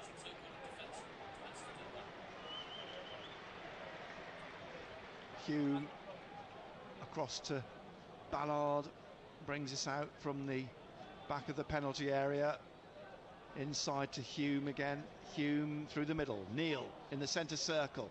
Too many blue shirts around him, but he did find Pritchard. And now back to Neil, and then rolls it out to O'Nien on the right here on halfway, and pushes into the Cardiff half. Pritchard just in front of him. His orange boots, just plays it back to O'Nien, looking for the run of Burstow here. Just can't get his foot to bring it down. He's stretched. Unlucky. Only slightly too far ahead of him. Good ball over the top as the goal kick. Brighton 3, Bournemouth 1. Jack Annett places the ball on the 6-yard line. So this is where he's wasting time. Yeah. Passing it to McGuinness. Jack Annett had a spell at Gateshead when he was a Newcastle player. Here's Job. Heads it back to Ballard, squares it to O'Nien. Forwards in the centre circle again to Hume, looking for Pritchard. That's a good ball. This could open up. Pritchard brought down by Siopis. Left side of central midfield, 25 yards out. The Greek just tripping him as he tried to get through. He knew he was going to get through, I think. And so the Greek midfielder, Manolis Siopis, brings him down. Good position here. Pritchard will fancy in this one, won't he? Yeah. He's got the ball at the moment under his arm. Placing it at the referee's feet at the moment. And Dan Neil there with... no, is it Dan Neil? Is Clark? Is it Clark stood there with Pritchard? Cardiff, everybody back in a line at the 18-yard mark. Clark strolling back. The referee's going to pull the wall back another couple of yards into the box. Jack Clark's having a conversation with Stephen Martin, the referee. But Pritchard is without doubt going to take the free kick. Can he curl this in the corner? You know that's what he's going to try and do. Alex Pritchard then stepping back a few yards to the left. Poised, arms down by his side. Here he is, Pritchard, right-footed into the wall. Out it comes to Dan Neil, who lays it off to Hume. And Hume chips one up into the box, looking for Ballard. His header, well, directed towards goal, but just to the left of it, and Annett goes down and gathers the ball anyway. 0-0 still, in the 38th minute here at the Stadium of Light, here on BBC Radio Newcastle. Total Sport back to analyse both weekends' games. Tomorrow at 6, with Simon Pride, John Anderson and Marco Gabbiadini every night, 6 o'clock. Don't forget, we've got our Sunderland and Newcastle podcast now as the ball played back by McGuinness to the keeper, and Burstow looked to try and get it as it's played out to Rawls. And the Sunderland podcast, we're going to be chatting to Frankie Francis this week, so you hear that later in the week. Here's Carlon Grant trying to dribble into the Sunderland penalty area. The ball whipped off Siopis by Pritchard in midfield. Comes out here then eventually to Collins. Collins pushing forwards for Cardiff on the left-hand side. A little tug back from Job. He's got away with it, has it? The ball's gone behind for a goal kick. Corner, in fact, to Cardiff. Cardiff's first corner of the afternoon. Concentrate here. Sunderland's players walk away from the ball, and it has to be gathered by Grant, passing it over to Rawls here in the corner on the left-hand side at the north end of the stadium for the corner kick in the 39th minute. And we know in the past Sunderland have been vulnerable from set pieces late in the first half. They've got to concentrate here. Ugbo's standing on Patterson. Rawls then with this corner from the left-hand side towards the far post. Ugbo over him. Referee seen something, the flag up on the far side. It's a free kick to Sunderland. Burstow gets the back into the penalty area. Ballard at the edge of the 6-yard box, just taps it to Patterson. Out to Hume. Hume to O'Nien. O'Nien on the right of his own midfield, back to Ballard in the middle. Ballard then tapping it to Hume. I was chatting to Glenn, the groundsman, before the game as the ball goes out for a throw to Sunderland. He was saying that the women, of course, here, the Lionesses were here Friday night, the assistant manager of the Lionesses was praising him for the pitch. He says it's the best they played on. Oh, fantastic. So that's good praise, great praise for Glenn and his team. It's great for the stadium, isn't it? It is, and the city of Sunderland, you know. Fantastic. As the ball driven forwards by O'Nien, comes back through here. Ballard's going to be on his mettle because Mighty's behind him, but Ballard gets the ball back to Patterson, who passes it out to Neil. A lovely flick over Ugbo. Brilliant. To Huggins, so calm and collected. And then Huggins had to slide in on Siopis and get the ball to Pritchard. Rawls wins it back. There's a call for handball. Neil's got it back again from Ugbo. Well done, Neil. And Neil out to Clark on the touchline on the left-hand side. Clark with Pritchard wide. He's got Huggins ahead of him in the penalty area. Huggins, he gets inside here, left of the 6-yard box. Can't get it through to Burstow or Clark. Unlucky. And McGuinness manages to get the ball clear. Unlucky. He was unlucky. Here's Neil again. Neil squares it in the centre circle to Hume. In the 41st minute now, 0-0 still. Here's Neil again. Neil down the left wing to Pritchard. Back here to Clark. Left side of midfield. Halfway inside the Cardiff half. Forwards to Pritchard. Pritchard now towards the corner of the penalty area. Then lays it off wide to Huggins. Huggins has got to come round on G. Huggins to the edge of the area, and he is going to play it out to Clark. Clark now plays it back to Neil. Neil in the middle, trying to shrug off Wintle, and Neil just lays it off to Huggins. Huggins down to Clark again on the touchline, and Clark taking on, and it goes round him into the penalty area. He whips in, right-footed save by Jack Anick. He waltzed through again, Jack Clark, and the shot was palmed away by Anick, and they come again. Job down the right here with Barr. Barr now right side of the penalty area, back to Job. Job looking to get down the right, then turns and plays it back inside here, does he? He's going to play it behind him to O'Nien. O'Nien now through the middle. He's taking it on and laying it off to Pritchard. Pritchard to Clark at the corner of the penalty area, back to Neil. Neil clips it in, looking for Job, but into the hands of Jack Anick, ahead of Job. Still 0-0. They're trying to take this thing out of the game. Yeah. Grant's going to be allowed treatment. 42 minutes played. Sunderland 0, Cardiff City 0. BBC Radio Newcastle. So look out for that podcast later in the week on BBC Sounds, the Sunderland AFC podcast, and it'll be with Frankie Francis, who of course does the stream here with Danny Collins, but used to sing with Frankie and the Heartstrings, and he does the playlist for the games here, watches every game, big Sunderland fan. As Grant gets treatment at the edge of the Cardiff City penalty area.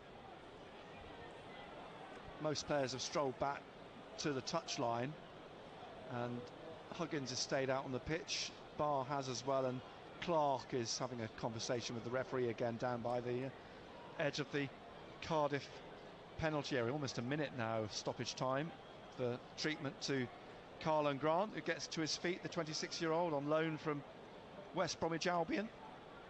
He's heading off the pitch here towards the halfway line. Players from both sides drifting back onto the pitch. Tony Mowbray is having conversation with Burstow. Michael Proctor with Job, or is it the other way around? The other way around. Michael Proctor with Burstow and Tony Mowbray with Job. Players back on. Drop ball it will be for Jack Annick from the referee. And Jack Annick has the ball at his feet.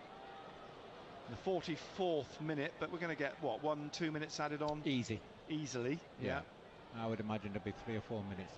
Well, I think there should be 3 or 4 minutes. The way that Cardiff have tried to slow it down, but the ball kicked by Annick down the left, looking for Mighty. It's going to come for O'Nien, is it here? He gets across the face of Mighty and chests the ball out. Throw to Cardiff City, halfway inside the Sunderland half. The fourth official's Gavin Ward this afternoon. Waiting to see him head out, but he's not emerged with the board yet. He's still loitering with his notebook. I think he's heading back to get the board. Here's Collins with the throw deep in the Sunderland half on the left for Cardiff, looking for Mighty here, tussling with Hume. It breaks into the 6-yard box and Huggins heads it behind. Corner to Cardiff, their second. Gavin Ward's got the board. We're in nearly to added time. Seconds away. Joe Rawls down to take the corner again on the left-hand side. 5 seconds before we find out how much we will see added on. 2 minutes. Surprise. I think there should have been more than that. Yeah. I think everybody thought there was going to be more than that. Rawls crosses and headed away by Ballard. It bounces over Collins and he's played it out wide. Wintle's giving chase to this, just keeps it in and then manages to turn it into the penalty area, straight into the hands of Anthony Patterson. Out quickly to Clark on the left-hand side. Clark up towards the halfway line. He's got Grant ahead of him. He cuts inside Jack Clark and squares it to Pritchard on the right. He's got Barr wide, Barr here on the right-hand side, and Barr back inside to Hume. Hume is on the right side of central midfield into the middle to Dan Neal. And Neal plays it to Hume again, and he played well. Poor ball straight across the field now for a throw to Cardiff City, a few yards back in their own half on the right-hand side. And G strolling across to take this with a minute of the minimum 2 left to play, and it's 0-0 as we head into the break. This throw 15 yards inside the Cardiff half. A lot of people have already left the seats in the East Stand for their half-time refreshments as Unji tries to get the ball forwards. Battling for it here is Mighty. It comes back to Siopis. He finds Rawls on the left and Rawls looking for Grant. Grant trying to come round Hume, who's sticking with him. Plays it back to Collins. Collins to Grant again, wide on the left-hand side here, and Hume staying with him. Back to Siopis behind him. Siopis back onto halfway to McGuinness. McGuinness squares it now for Gutas. And Gutas coming down the right of midfield, floats the ball up, looking for Mighty. Out comes Patterson, catches it, rolls it, bowls it out here for Barr on the right. Seconds left of the minimum 2 minutes. Barr still taking this on down the right wing. Barr trying to cut inside now, plays it across to Clark. Clark at the corner of the penalty area, into the penalty area, on his right, blocked by Unji. It's in the air, it bounces awkwardly, and Burstow couldn't get on the end of it. Headed on by Hume. Half-time, the whistle blown. 0-0, and nothing really consequential happened in the first half. Couple of half chances, but as we said at one point in that first 45 minutes, this game is a slow burner. It is a slow burner. I think Tony Mowbray will be saying to the players, keep doing what you're doing, but just up it a little bit more, the tempo, you know, and you go on and win the game. Saw Clark make one of his trademark dribbles into the penalty area, but the end product was a save from Annick. Barr opened up the back door a couple of times, but no real end product. It's the final ball has let them down when they have managed to get beyond the banks of blue that Cardiff are putting in front of Sunderland this afternoon. But goalless at half-time, clean sheet, and we'll see what the second half brings. We've got that live to come here on BBC Radio Newcastle and SAFC.com. But at the break, At the Stadium of Light, it's Sunderland 0, Cardiff City 0. That old phone you bought in 1999 probably still has 50% charge. And it wouldn't matter if you dropped it on the ground or it fell in the loo. It would still work. But it couldn't let you WhatsApp BBC Radio Newcastle. 08000 321 333. And you can send your messages, photos and voice notes. And start your message with BBC. Right, who's up for a game of Snake? BBC Radio Newcastle, making a difference in the North East. Dominic James back in the BBC Radio Newcastle studio. Half time then. Sunderland 0, Cardiff 0. We'll head back to the Stadium of Light shortly for second half commentary. One other game in the Championship today. Hull City beating Stoke 3-1. 4 games in the Premier League kicking off at 2 o'clock, and they're still playing. We're in the dying ends of those games. So Arsenal and Tottenham in the North London derby is 2s each with 2 minutes left in normal time. And Brighton leading 3-1 against Bournemouth in the 89th minute there. Aston Villa leading Chelsea 1-0 at Stamford Bridge. Ollie Watkins with the goal for Aston Villa there. Liverpool are leading West Ham 3-1 at Anfield. I'll come back to those ones. We know those are full-time scores. At 4:30, it is Sheffield United versus Newcastle United, our secondary commentary game here on BBC Radio Newcastle. It's worth explaining, though, what is going to happen at the end of half-time. We will split our frequencies. For second half commentary of Sunderland versus Cardiff at the Stadium of Light, you'll need to be listening on DAB Digital Radio Freeview Channel 719. And for build-up plus full match commentary of Sheffield United versus Newcastle, you'll have to be listening on our FM frequency. With the tech details done, let's talk to our commentary team at Bramall Lane, Matthew Raisbeck and John Anderson. Good afternoon, gents. Hey, Dom. Hi, Tom. Afternoon. Razor, do you want to remind us of the team news? Newcastle's team news, per se. Certainly, yes. 4 changes made by Eddie Howe. And it's probably 4 changes that you might have been able to guess before you saw the lineup. Like for like, all of them. It's Anderson for Tonali, Barnes for Gordon, Almiron for Murphy, and Wilson for Isak. The rest of the team is the same. There was a rumour on social media. People put these things out there and they can gather pace and become a concern for some fans about Sven Botman not travelling, but he's here and he's playing. So nothing in that one. The team in full: Pope, Trippier, Schär, Botman, Byrne, Bruno in the middle, Longstaff, Anderson either side, Barnes on the left, Almiron on the right, Wilson up front, and a bench of Dubravka, who missed the match in Milan because of illness, Lascelles, Tonali, Gordon, Target, Isak, Hall, Livramento and Murphy. That's how Newcastle look. 4 changes from the other night. In Ando, I guess there's no real surprise. You didn't think they would change the back four at all, and Eddie Howe has opted to stick with that same back four for today. Yeah, no, that doesn't come as a surprise to me at all, Dom. You know, I think he likes to keep a solid back four. They know each other's games. You know, that was the one area I didn't think he would change. Thought he'd made changes elsewhere. All the changes he's made are just like for like, though. You know, there's no real positional changes or tactical changes there. It's just like for like, the players that are coming in. We always felt that he was going to make changes today. You know, it was a tough game in Milan. It took a lot out of the legs. So to see the changes that he's made hasn't come as a surprise at all. And Andy, do you think they've still got enough firepower in that front three, in Almiron, Wilson and Barnes, to cause Sheffield some problems? Look, we know that if you get the right ammunition to Wilson, will score goals. You know, all you've got to do is look at his record. You know, you put the ball in the right areas, he will score you goals. So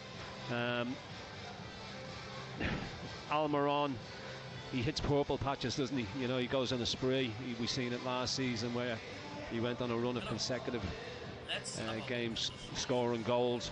Harvey Barnes, as we've seen in pre-season and against the Aston Villa, that he's capable of putting the ball in the back of the net. He's capable of creating goals as well. So, you know, big opportunity for him today as well.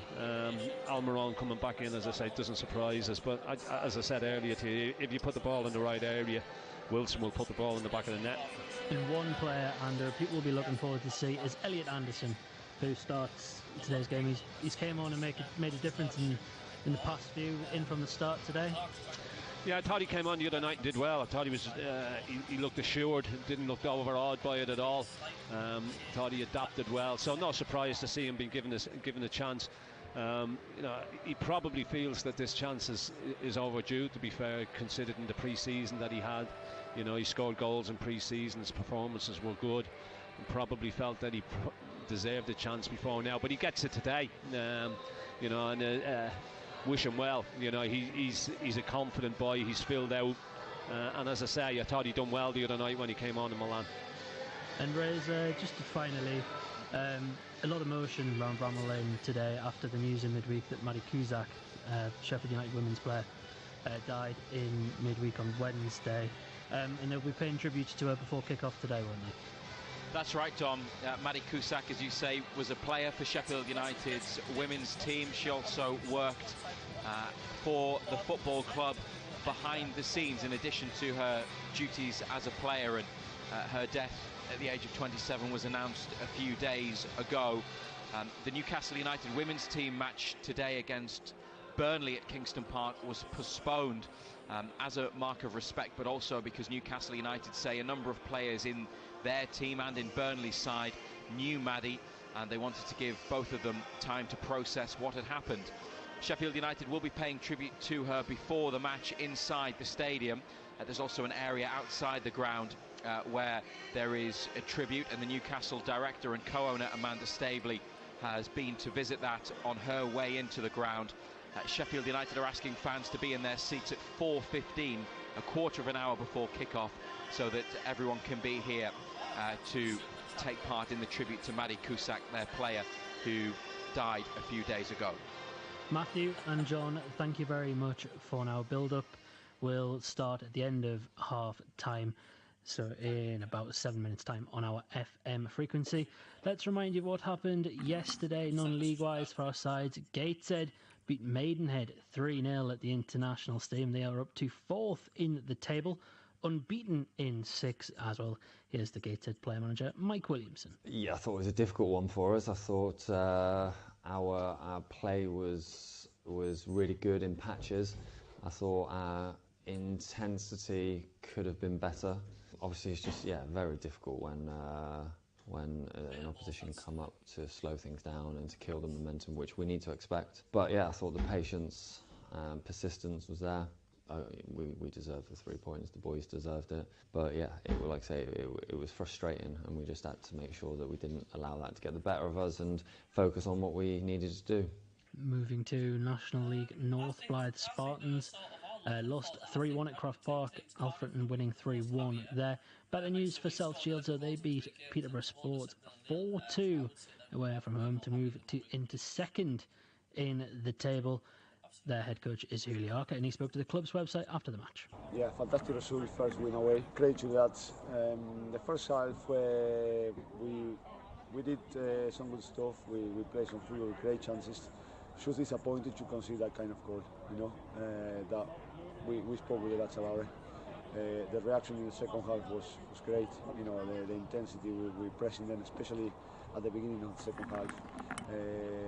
That gives us obviously the confidence to keep attacking them, and obviously Blackie scored a great goal. His touch was excellent, and then the game more or less opened up. We played some good football. Obviously in the end, Robbie scrappy, expecting them to put a lot of balls in the box and trying to get something out of that. But look, the main thing was the reaction of the team in the second half. Julio Arca speaking after South Shields' 4-2 win over Peterborough Sports yesterday. In the Northern Premier League Premier Division, Morpeth Town drew 3-3 with Bamber Bridge. Morpeth were 3-1 up at one stage. The FA Trophy second round qualifying, Dunstan lost 2-1 away to Nantwich Town. In the Northern Premier League East Division, Concert losing 2-0 at home to Pontefract Collieries. And in the Scottish Cup, first round, Berwick Rangers lost 5-1 away to Brora Rangers there. No women's games for Sunderland or Durham this weekend because of the international break. Of course, the Stadium of Light played host to England versus Scotland in the Nations League on Friday evening. The Lionesses winning 2-1, and the former Sunderland player Lucy Bronze opened the scoring. Lauren James down the left-hand side. She is stopped by a plethora of navy shirts, so goes to Zelim, and Bronze is in there. Oh, that's brilliant! Flag stays down. The header from Lucy Bronze, beautifully picked out inside the penalty area, and England have the breakthrough against Scotland. Their Nations League campaign is off and underway in the northeast at the Stadium of Light. It's England 1, it's Scotland 0, and what about that run from Lucy Bronze? What a header! And her manager Serena Wiegman says it was quite fitting for Bronze to get on the score sheet. Of course, it's incredible to play in this stadium. It's sold out. The fans are so enthusiastic. It's so exciting for us too, but also the pitch. The pitch was incredible. What a quality! So it was such a joy to play here, and so she loved it, and we really enjoyed her goal. For her, it's really nice, but as a team, we enjoyed it too. Moving to Rugby Union then, and today in the World Cup in Pool B, Scotland take on Tonga at 4:45. Pool C, Wales against Australia, that's at 8 o'clock. And yesterday in Pool D, England thumped Chile 71-0. Henry Ornfield scoring 5 tries, and the England head coach Steve Borthwick was full of praise for the winger. He played really well, and I think he took those opportunities. But he's a fantastic finisher, and the message to him is bring his point of difference onto the pitch, back himself, and he certainly did that in those opportunities. I think we have to credit as well is the people playing on the inside who helped create those opportunities. And I thought today you saw a great blend. The team played in a few different ways at different times through that game, led by Owen, and managed through what was a challenging spell at the start of the game. And I think it's important that we credit Chile, who I thought played in a real courageous and committed manner, and the players worked their way through that period and then took their opportunities very well. England head coach Steve Borthwick speaking there after England's 71-0 win over Chile yesterday. Also yesterday, Ireland beating South Africa 13-18, and in Pool C, Georgia, Portugal finished 18 points each. In the Premiership Cup on Friday, the Newcastle Falcons beat Sale Sharks 23 points to 10 at Kingston Park Rugby League, and it was the final game of the season for already relegated Newcastle Thunder in the Championship yesterday. They lost 32 points to 18 away to Batley. In basketball on Friday, the Newcastle Eagles beat the Bristol Flyers 81 points to 74 in the BBL Championship. And just finally in golf in the Solheim Cup, it's the final day, and we're heading down to the last 2 holes in there. The USA, though, leading 13-12. So it's going to go right down to that final game. We'll keep you up to date here on BBC Radio Newcastle. It's time, though, for us to split our frequencies. For second half commentary of Sunderland versus Cardiff at the Stadium Light, you'll need to be listening on DAB Digital Radio Freeview Channel 719. And for build-up plus full match commentary of Sheffield United versus Newcastle at Bramall Lane, you'll have to be listening on our FM frequencies. It's time to choose. Our respective commentary teams will be with you after this. Total Sport Northeast. Live from the Stadium of Light. BBC Radio Newcastle. Welcome back to the Stadium of Light. The sun has burst through on the far side, so the weather picking up this afternoon. Will the football follow suit? Goalless at the interval. I'm wondering, had a few chats at half-time, wondering whether perhaps Roberts will be introduced for the second half. I think maybe 15-20 minutes into the game, if nothing's changed, then I think the introduction of Roberts will come on. And the Sunderland players coming out for the second half. Cardiff are going to make a substitution. Are they? Yeah. They're bringing on Ollie Tanner.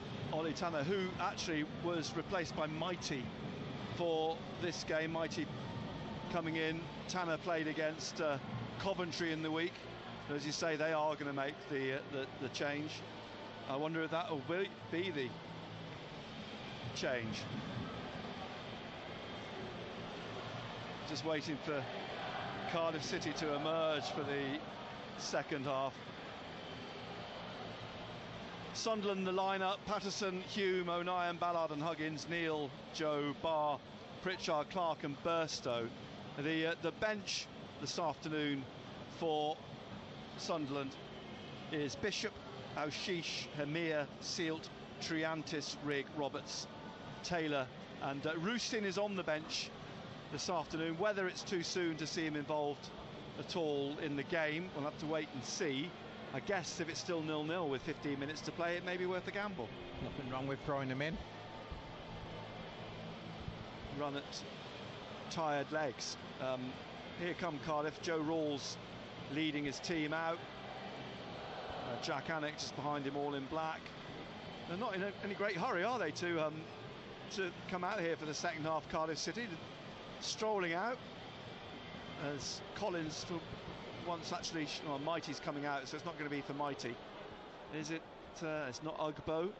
In fact, it's Carlin Grant who's coming off.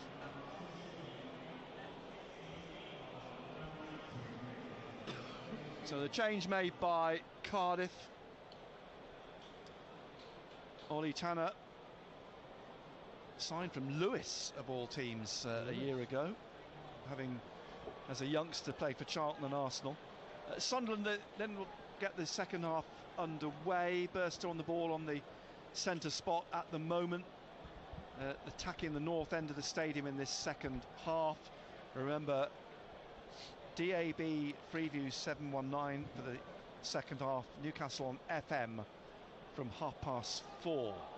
Referee Stephen Martin, all in black, gets us underway. Pritchard to Jobe, back to Hume, forwards to Jobe again, and back to O'Nien in the centre of the defence, and then Ballard ahead of him, taking the ball up to halfway, looking for the run of Clark. It's opened up for him down this left-hand side.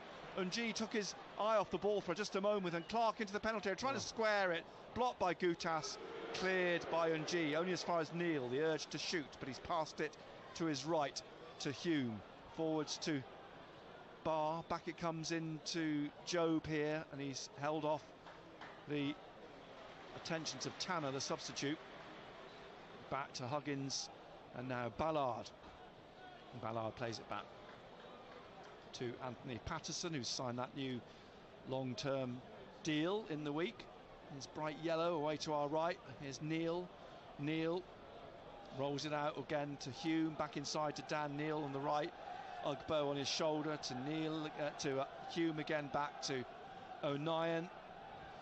And O'Nien to Ballard here. Ballard looks up, he's got it in the middle of his own half, and then just plays it across to O'Nien again. Ugbo chose to close him down. It's out to Barr, quick ball forwards, blocked by Collins. It's come to Ugbo, back to Collins, and he's tackled by Barr for a throw to Cardiff on the far side. 47th minute. Jamilu Collins, the Nigerian international, takes the throw quickly to Joe Rawls. Joe Rawls back to Collins, back to Mark McGuinness wide, but he plays it into the middle to Gutas, and Gutas to Unji here on the right hand side. Down the line, looking for Mighty, battling with Huggins, throws him to the floor, Huggins, and Huggins then finally wins a free kick. Pritchard will take the free kick, but no, he won't. Leaves it for Niall Huggins, who taps it back to Ballard. Ballard now looks up, sizing up his options, as plays it across to Luke O'Nien. The 48th minute now. We're 0-0 here at the Stadium of Light, live on BBC Radio Newcastle. O'Nien down the right again to Barr, chased by Tanner. Barr just checks and tries to throw Tanner off. It comes back to O'Nien. O'Nien into Jobe. Jobe on the edge of the circle, centre circle, into the circle, centre circle, out to Huggins, out to the left to Clark, in front of Tony Mowbray. Back to Huggins, making a run forwards here, inside to Jobe. Jobe works a bit of space through the centre and plays it out to Barr on the right wing. He's got to come in past Collins. Barr on the edge of the penalty area is tackled by Collins.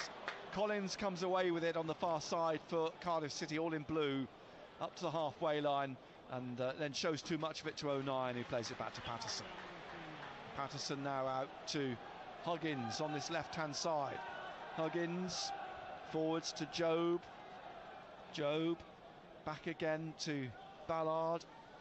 On to Hume, who's in the middle again now. Ballard, Job. Job up towards halfway, out to Huggins on the left on the halfway line, down the line to Clark. Clark blocked by Ng. A throw to Sunderland, just a few yards down from Tony Mowbray. Huggins will let Clark take the throw. In fact, yeah, he does in the end. Finds Burstow. That's won back by Wintle up towards Ugbo. And a stretch, a foul on Ballard. Ugbo is penalised. Ballard being helped to his feet. Free kick's already been taken. Neil taking this on, just lifting it over the top for Pritchard's run, but McGuinness heads it away. Drops for Ng, taps it out to Siopis. He gets it out to Mighty on the touchline. A push in the back by Clark, goes back to Ng, and Ng drives this up over the halfway line looking for Ugbo. Heads it down to his right to Wintle, back inside to Ugbo. O'Nien's on his shoulder. Neil puts a foot in and gets it to Job. Job in the centre circle, drives it out here on the left-hand side to Clark. It was a good ball, and Clark's taking this on now to the corner of the penalty area. Slips it inside to Pritchard. Pritchard rolls it through looking for Job. It's cleared somehow. Cardiff got bodies back, but they've lost it again. Down that right-hand side, Humes cross into the box. Siops puts it out. Drops for Neil again. Bounces awkwardly for him, but he brings it down, and he's got Barr to his right, down the right touchline, almost in the corner. Barr comes back, plays it back behind him now to Hume inside to Pritchard, and Pritchard then will just play it again wide to Barr. Barr back to Hume. Hume to Pritchard. Pritchard right side of the central midfield in the Cardiff half. Short pass forwards to Neil, back to Pritchard, down the right wing from Hume to Barr, back to Hume, inside again to Neil on the right, and out wide again to Barr. Barr back to Neil on the right side of midfield. In the middle is O'Nien trying to get it through, but Siopsis knocks it away. Up to Ballard on halfway, pushes it on to Neil again, and Neil down the right to Barr, back to O'Nien, now to the right to Neil. We're in the 51st minute of the game. Barr tapping it back to Neil, down the right Hume. Hume will look to cross, drives the ball into the penalty area, somehow hooked away by Gutas, and now picked up by Wintle, looking to get Tanner away on the left wing. Tanner pushes it into the Sunderland half, but he's challenged by Neil, and it's a throw to Cardiff City. I think we're going to see Roberts soon. I think you're looking for somebody to unlock just something different. That defence. Yeah, I think Roberts is the man who can do it. 0-0, 52nd minute, throw to Cardiff City on the far side. Collins again to take it, pretty much halfway, and he's got Rawls, he's got Siopis, goes down the line, it spins past Ugbo on the goal line, hooked away by Luke O'Nien, up to Joe Rawls, but it's won back by Pritchard, inside to Neil, who's just trying to get it out to Barr, inside now for Burstow, runs away from him though, comes back here to Hume, who plays it to Clark. Clark now on a halfway line, left of the centre circle, foul by Siopis. Referee has a word, free kick. Job takes it quickly, out to Huggins on the left-hand side here. Huggins inside to Jack Clark. Clark out again on the left to Huggins. Huggins making a dash inside if he can, still going. Poked away straight to Pritchard though, and then through to Burstow, back to Pritchard, shot spilled by Anik. Comes to Clark. Tried to square it, but it's blocked by Cardiff, who get it out. And Siopis gets it up straight to Ballard. Joe forwards of him, back to O'Nien. Nearly opened up for Sunderland, but not quite. Yeah, good save by the goalkeeper. Yeah, Anik down to make it. And out wide to Barr. Back again here to Hume. Hume now to O'Nien, closed down by Ugbo, through to Job in the middle of the Cardiff half, gets it out wide to Barr. Barr plays it back behind him. Hume here to Job again. Job out wide to Barr again, and Barr back to Hume, inside to Job. Job Play it back to Neil in the middle. Neil forwards, looking for Burstow, leaves it for Clark. Is he fouled? Yes. Mighty, the perpetrator. Free kick left side of midfield, 30 yards out. 54th minute, Sunderland 0, Cardiff City 0. Yeah, the probe went away there, and they can't. They are, they're just stabbing away here where they can, and just that final ball, if they could just unlock this blue defence. Pritchard placing the ball at the moment, lined up on the far side of the penalty area on the 18-yard line, and Pritchard ready now to whip this in with his right. Is he going to try for goal, or is he going to whip it towards the far post? Is what he does. It's headed out by Ugbo. Neil drives it in, blocked. Sea of legs, it's blocked again, and it will go behind. Will it for a corner? No, it doesn't, because Collins keeps it in. McGuinness. And McGuinness, it was his clearance, yeah, twice blocking. And back it's come all the way to Patterson. Wide to Clark, back to Huggins, Ballard, O'Nien. And O'Nien again back from Barr. I think Cardiff are considering another couple of changes, aren't they? Yeah. O'Nien through to Pritchard now. That's a good ball, but Siopis is straight onto him, bundles him down. Surely there's going to be a yellow card for Siopis soon. That's 2 or 3 challenges now. He's given away free kicks, and he is, yeah, showing the yellow card. He had to be told. Yeah. So Manolis Siopis booked in the 56th minute. Barr was booked in the 9th minute. Dan Neil stands over the ball for the free kick. The referee strolling across to have a word with Neil.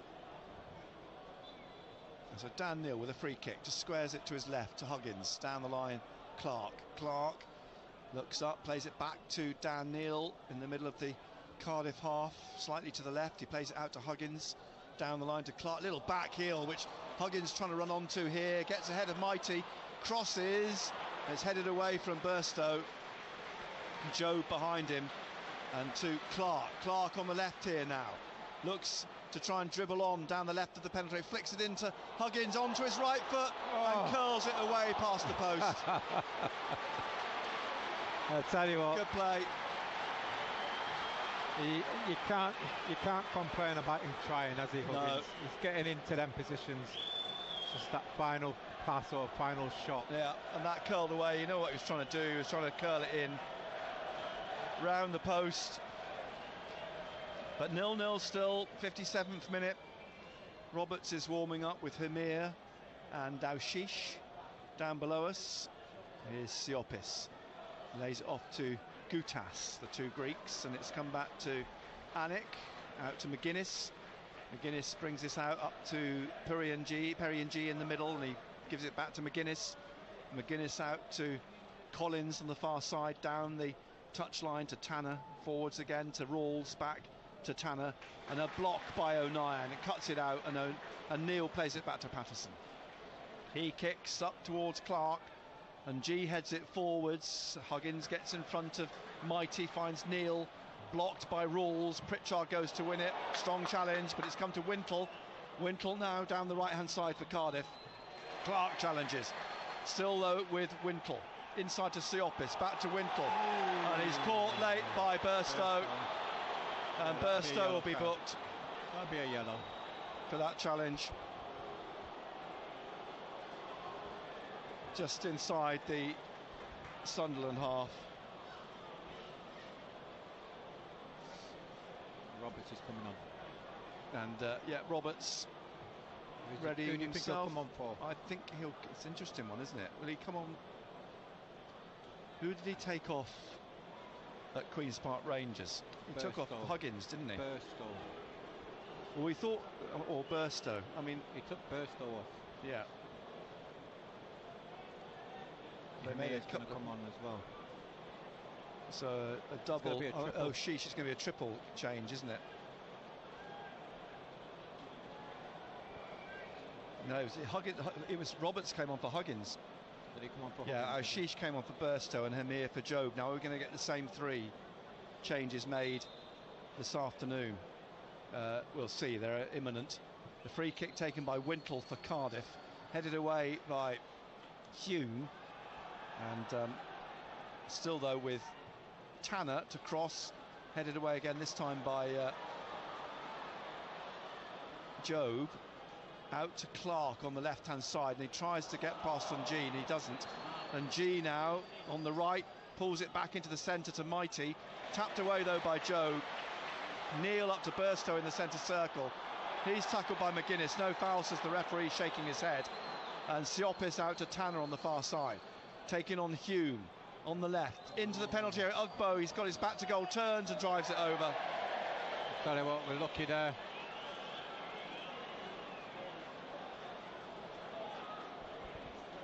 Yep, that could have been interesting. The triple substitution pretty much ready to be made down below, and there'll be a change as well for Cardiff City. Well, they're thinking about it, they may have changed their minds for the moment. Here's Clark on the left, pushing it down the left of the penalty area, and G pushes him down, surely. The referee says no. And G seemed to be leaning into him and pulled him down, but the referee disagrees. Comes back to Ballard on halfway, nods it down to Neil in front of Tony Mowbray, who plays it back to Ballard, just keeps it in with his chest, his upper chest, and plays it into the centre circle to Hume. Hume now on the halfway line, just taps it to his left to Neil. Neil, we're in the 61st minute, trying to find the gap for Job, but it was cut out, and now it's come back to Gutas, looking for Collins just inside the Sunderland half, and the trio of Sunderland substitutes head to the touchline. Ball comes back here for Tanner, who turns it inside to Rawls. Back again to Mark McGuinness. Cross here to Gutas, and then Gutas back to Mark McGuinness. Out to Rawls, and a block by Barr. Nice little piece of work with it just dropping behind him. He stuck out his left leg, and O'Neill nods it back to Hume here, and Hume lifts it up high over Wintle, up towards Burstow, who's battled for this, gets it away from McGuinness, but there's nobody ahead of him. Burstow looks imploringly at the referee, but the referee's giving him nothing, and the ball comes back up from Anik into the Sunderland half, headed away by Ballard, looking to try and win it on the left. Here is Huggins, but he's fouled by Mighty. I think we'll get the changes now. Barr is coming off, Roberts replaces him.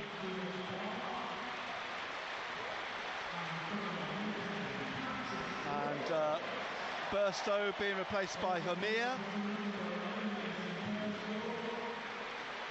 And the final change will be who for Al-Shish? It'll be Job.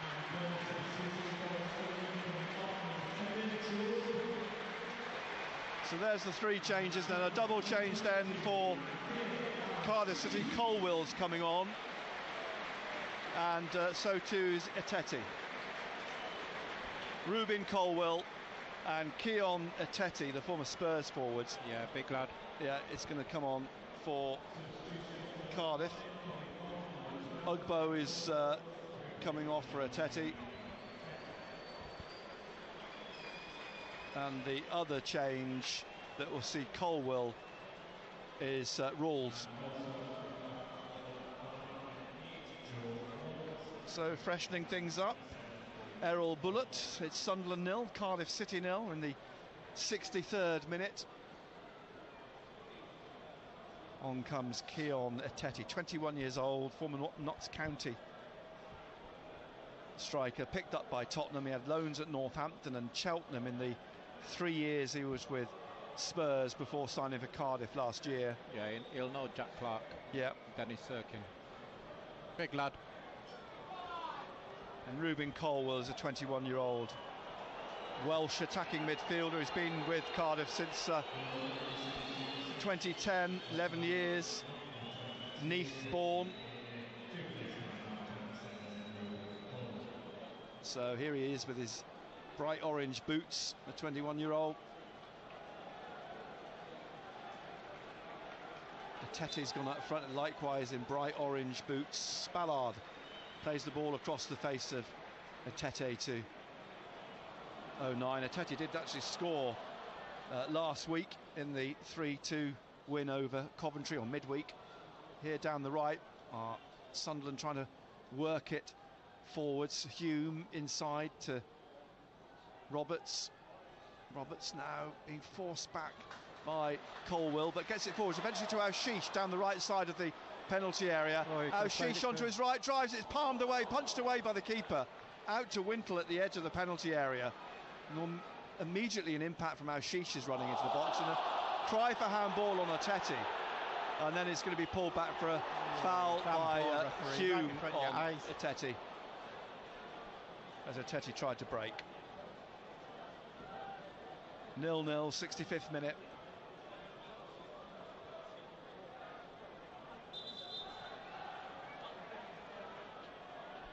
Mark McGuinness will take the free kick.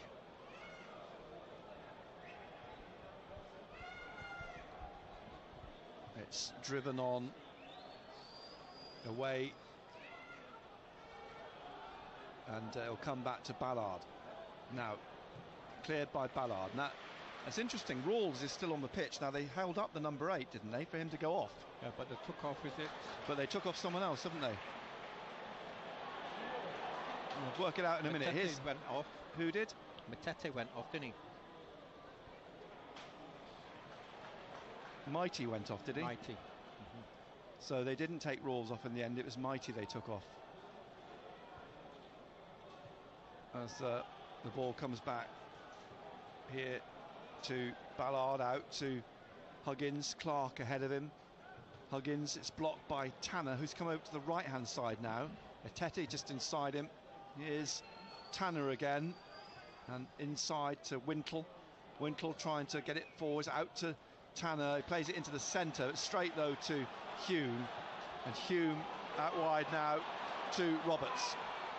Roberts taking on Collins, trying to go round him, goes past him, and has to check. Collins trying to stick with him, and done well. Collins. Roberts left the ball, and Collins able to clear it.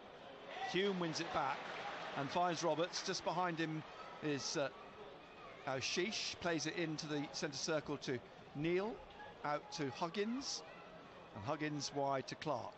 Clark cutting inside away from Unji, still going, he's pushed in the back by Unji. It's a free kick to Sunderland just inside the Cardiff half.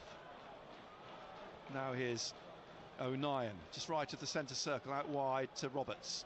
Roberts back inside, Hume leaves it for Roberts again, and Roberts back onto the halfway line to O'Nien, through to Roberts, now Dan Neil looking for Aushish, who gets it out quickly on the right to Hume. Hume closed down by Collins, he gets the ball, slips it inside to Roberts on the right of the penalty area, back to Hume to cross, diving header, drops in front of Amir. Aushish didn't quite get enough behind it, and Amir couldn't get his foot to it, and Anik gratefully falls on it. Unlucky, great ball in. I think he's just hit the Cardiff City defender and just gone back into the goalkeeper's arms. Yeah. Unlucky, but certainly the changes have made a difference. Crowd unhappy with Anik taking time, but he kicks now, drives this up over halfway. Flicked on by Colwill to Tete. There's a lot of holding going on, I think, by O'Nien, but play goes on. Colwill back out on the left wing, all the way back to Mark McGuinness, inside to Gutas. Gutas in his own half still. Siopis back to McGuinness, and now McGuinness back to Jack Anik. Pritchard giving chase. Anik with his left drives this up through over halfway to Tete. Comes back into the Cardiff half. Colwill lays it off to Siopis. Siopis back to Gutas. Closed down by Clark. Squares it to McGuinness. And McGuinness back to the goalkeeper. 0-0 still in the 68th minute. Up to Tete. All over the top of him goes O'Nien. Free kick to Cardiff. Teti just feeling his head. This 10-15 yards inside the Sunderland half on the left of the centre circle for Cardiff City. Played back to McGuinness, out to Ng wide, plays it inside to Tanner, back in the centre circle to McGuinness, bringing this on Cardiff, and then just turning it to Collins, wide down the line to Colwill. Colwill closed down by Hume. He's under pressure from Trey Hume. Collins has made a run. Hume got a touch strip. It's still got it. Collins and Colwill, and off Hume for a throw. To Cardiff on the far side. 2/3 more into the Sunderland half. 25 yards maybe from the corner on the left. Jamilu Collins is going to take the throw. Across comes Teti, gets in front of Hume. Hume trying to get his foot round it. Teti cuts inside. Hume takes the ball, gets the ball to Pritchard. Out then wide to Roberts, back here to Ashish, or Neil, who lays it. It was Ashish who lays it back off eventually to Hume, inside to O'Nien at the edge of the area. Plays it across to Ballard, quickly out to Huggins. Huggins now sprinting up to the halfway line. He's got Clark wide on the left, but he goes inside into the middle to Pritchard. Pritchard back to Neil. Out wide is Roberts. Neil looking for Roberts, picks him out. Great ball headed back in, but into Collins rather than Ashish. And now with Colwill, who's on the break, but he's tackled by Hume. Hume picks himself up off the floor on the halfway line eventually, I suspect. He's still on his knees at the moment. Ashish to Roberts.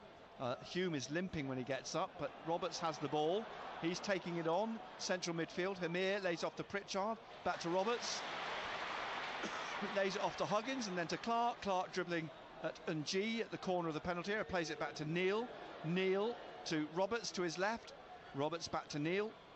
And then to Huggins on the left-hand side. And Clark again. He gets round Ng. Clark looks up. He's running into the penalty area. Siopis tries to stop him. It falls here for Roberts, but it's blocked by Anik to Ashish. Ashish now trying to tee up a shot. Bounces round the post and Hume's shot. Roberts just didn't get enough power on it. Great play again by Clark. If he got more behind it, he'd have beaten the keeper. But he just couldn't get enough power on the shot. Tell you what, he's made 2 or 3 good saves on it. So a corner from the left. Referee's seen something. Now he's happy enough, I think. And a short corner to Clark. Back to Pritchard. Now inside to Neil. Curls one to the far post. Amir heads it down. McGuinness heads it away. Out to Rawls, who's trying to find Tanner. And Roberts tackles him. And a throw to Cardiff City on the far side. Knocking at the door, aren't we? They are.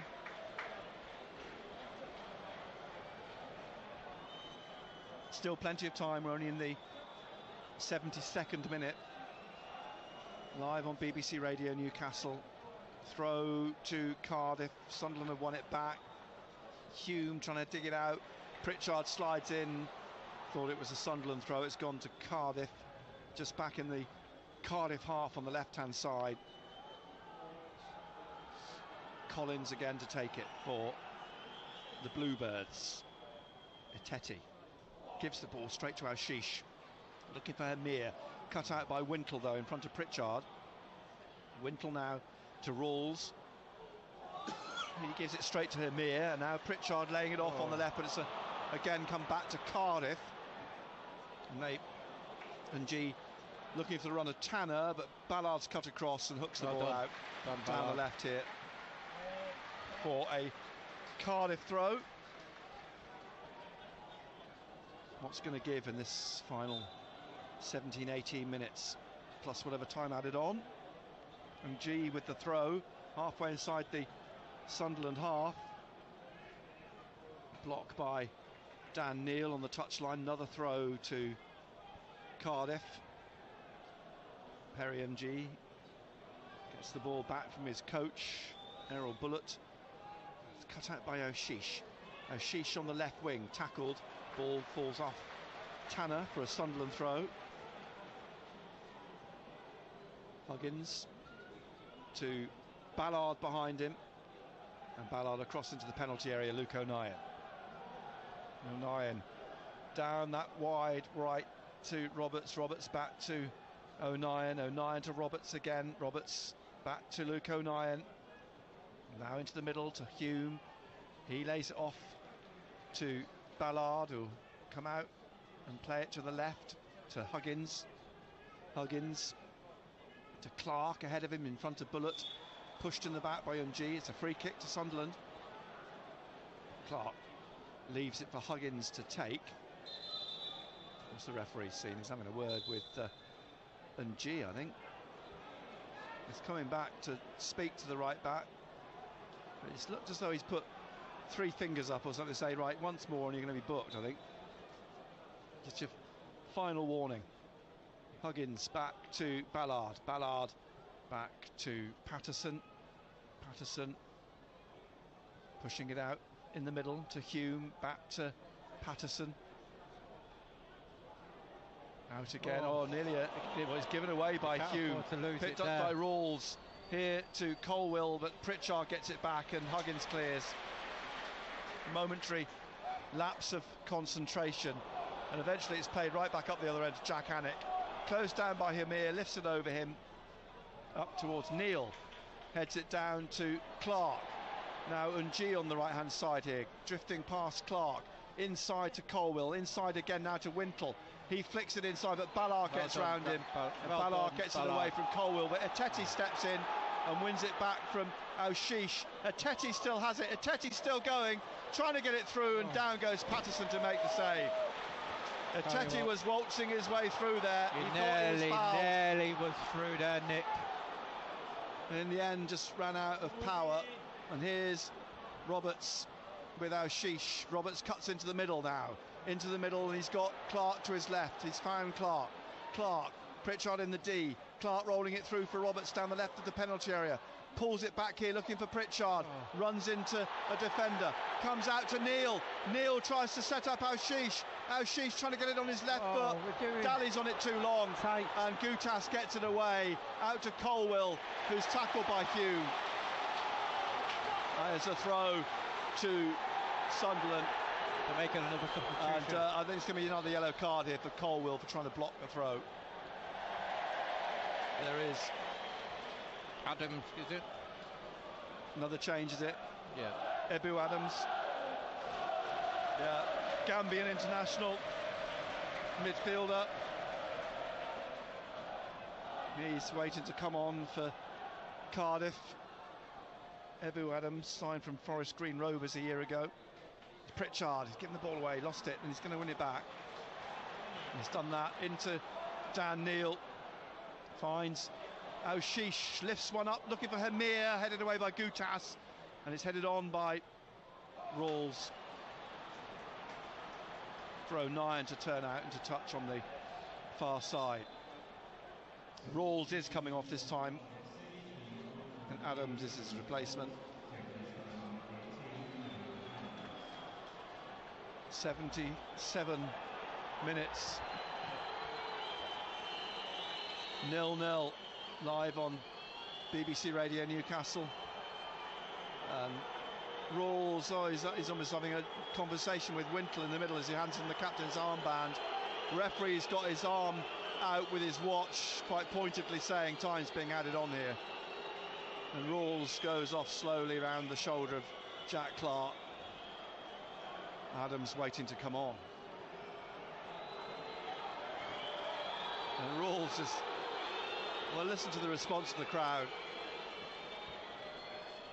He finally gets to the touchline. Adams comes on. They've still got a change left. Sunderland have got 2. It's 0-0. Do you think we'll see Rusyn introduced at all? I think we'll see Rigg. Chris Rigg, yeah. Maybe Rigg. Both of them.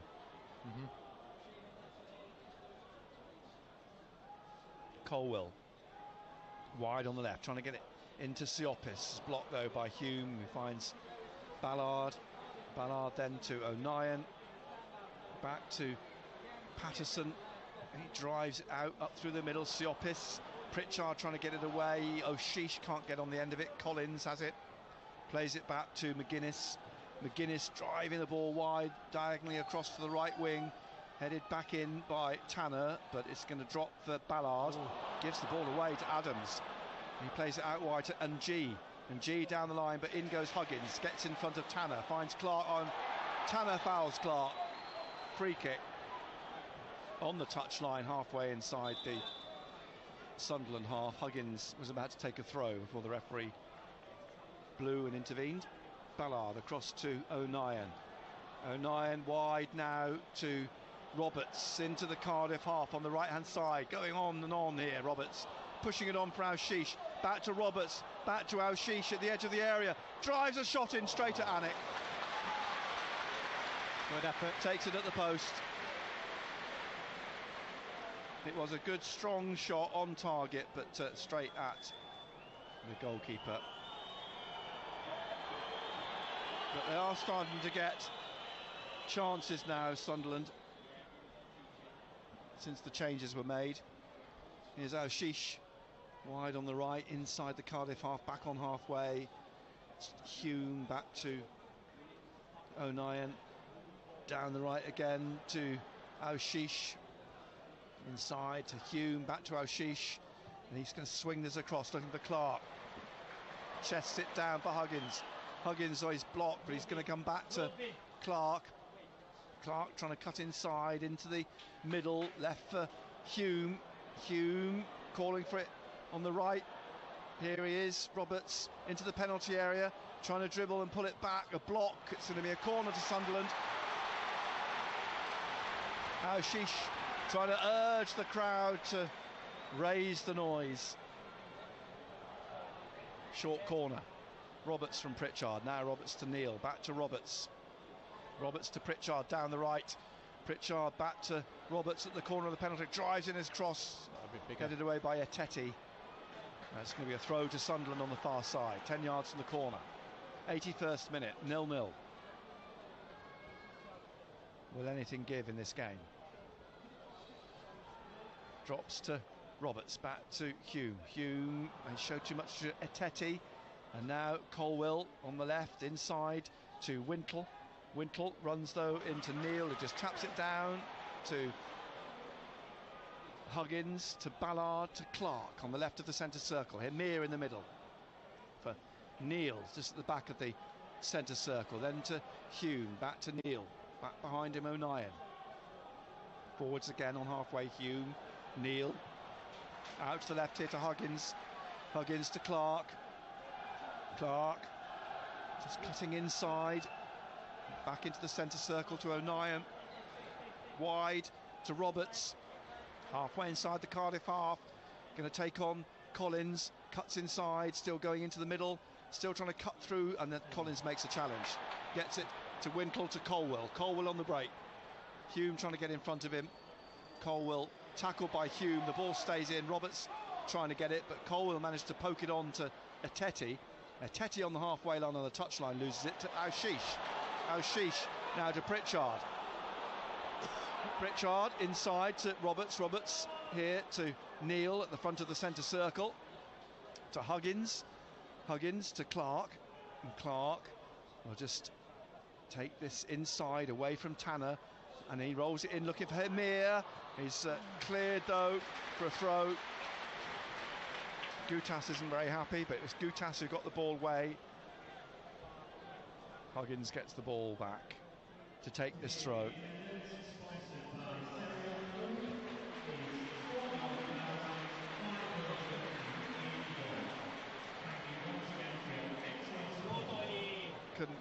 I can't quite see that on the screen and couldn't quite hear what that attendance was, but in the 40,000s I think. 0-0, 83rd minute now. Throw for Cardiff City on the right hand side. I think we're going to see Rossin, aren't we? Yeah, it looks like it, doesn't it? 41,581 is that attendance. this afternoon. Here's Neil. Out to... Oh, he tried to get it to Clark, but just rolled past him. It's a throw to Cardiff. I think you come off the pitch, I think it could be... Is it going to be a double? I'm not sure. I think it might be just Rusin. Get a glimpse of what he might be able to offer Sunderland.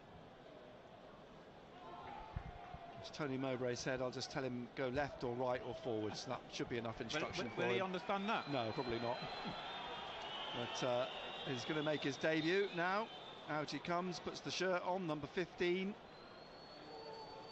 As a ball comes off Tanner for a goal kick to Sunderland. He's telling him. He's trying to tell him. He's pointing vigorously, waving upfield, Tony Mowbray. He said, just run. Just score. Here's Hugh, just outside his own penalty area, to O'Nien, who found Neil. We're in the 85th minute. Oh, he's given the ball away to Colwill. Colwill trying to take on Neil at the corner of the penalty area. Who Ashish goes in and makes a challenge. It comes inside to Siopis, back to McGuinness. Adams in the centre circle. And now a chase for Gutas onto it. Gutas back inside to Adams. Adams to McGuinness. McGuinness closed down by Hamir. Gets it back to Adams in the centre circle. Blocked by Pritchard. Back to the goalkeeper. Anik at the edge of his area. Passes it out to Gutas. Gutas driving it forwards. Looking for the run of Tanner here down the right wing. Tanner on the touchline, tackled by Huggins. Throw to Cardiff, quickly taken by Tanner to Wintle. Back to Tanner. And then back again to Ng. Ng behind him, Siopis. Into Adams. Out to Siopis again. Back to Adams, right of the centre circle. Rusin waiting to come on still. McGuinness. Adams. Gutas. As they are still just inside their own half, Cardiff, and it goes back to Jack Anik. Anik in the D at the edge of his area. You're into the 86th minute now. And the ball pumped upfield down the left for Colwill. And Roberts gets in front of him. And it's played out behind.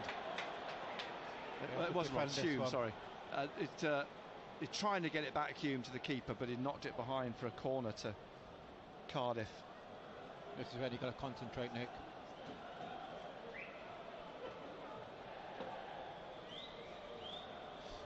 This from the left-hand side then at the Roker end. All the big men coming up for Cardiff City. Cannot afford to concede here. Swept in, curled in, and it's headed in. There you go. And it's Mark McGuinness on the 6-yard line as it dropped to him, nods it into the corner. And Cardiff take the lead in the 87th minute. Sucker punch. Corner from the left-hand side. McGuinness got on the end of it and nodded it home. The Irishman celebrates, his teammates around him. A scrappy goal. And it was a scrappy goal. So now Sunderland have got 5 minutes plus to try and get back in the game. And it's Huggins who's going to be replaced by Rusin.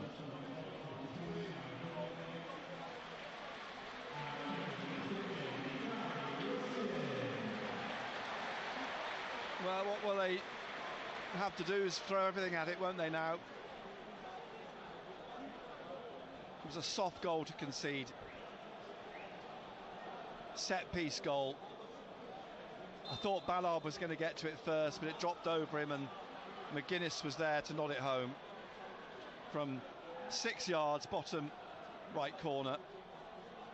Rusin's on. And here's O'Nien. Offside. Trying to find an offside Rusin. And we're in the 88th minute. There's not long to go. It might depend on how much time is added on at the end of the game. Sunderland 0, Cardiff City 1. And Anik's in no hurry to get the ball forwards for taking this free kick. It's finally come out to take it on the right side, and Anik then drives this down the right, looking for a Teti. He's wrestling with O'Nien. O'Nien wins the free kick. Patterson quickly gets it out to O'Nien to take the kick. He takes it to Neil. Neil into Hume, out to Roberts on the right, into the Cardiff half. Roberts cutting back inside. He's looking up, and he's forced to play it back to O'Nien in the centre circle. Now wide to Clark. Clark on the left, halfway inside the Cardiff half, trying to get away from Tanner. Tanner wins it. Tanner clears deep into the, well, into touch actually in the end, just in front of his coach. A throw to Sunderland, which O'Nien takes back to Patterson. 89th minute. Cardiff leading 1-0. Here's O'Nien. It's 1-0 to Newcastle at Bramall Lane as well. Here is a stretch for Roberts, and he's got it out to Hume. Hume on the right-hand side. Hume looks up, tries to find Rusin.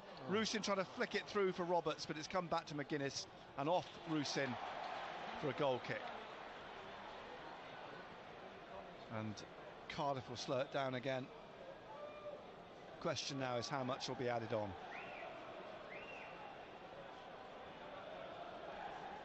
We're in the last minute, and the goal kick about to be taken by Anik. The players towards the far side. Anik with the kick then down the left. Colwell gets a flick on it with his head. It comes back to O'Nien, who hooks it back to Patterson. Out to O'Nien, and we will see 5 minutes of added time. Time to equalise. Patterson out to Clark on the left. It's a good ball out to him, inside to Hemir, back to Pritchard. Pritchard now out to Clark again on the left-hand side.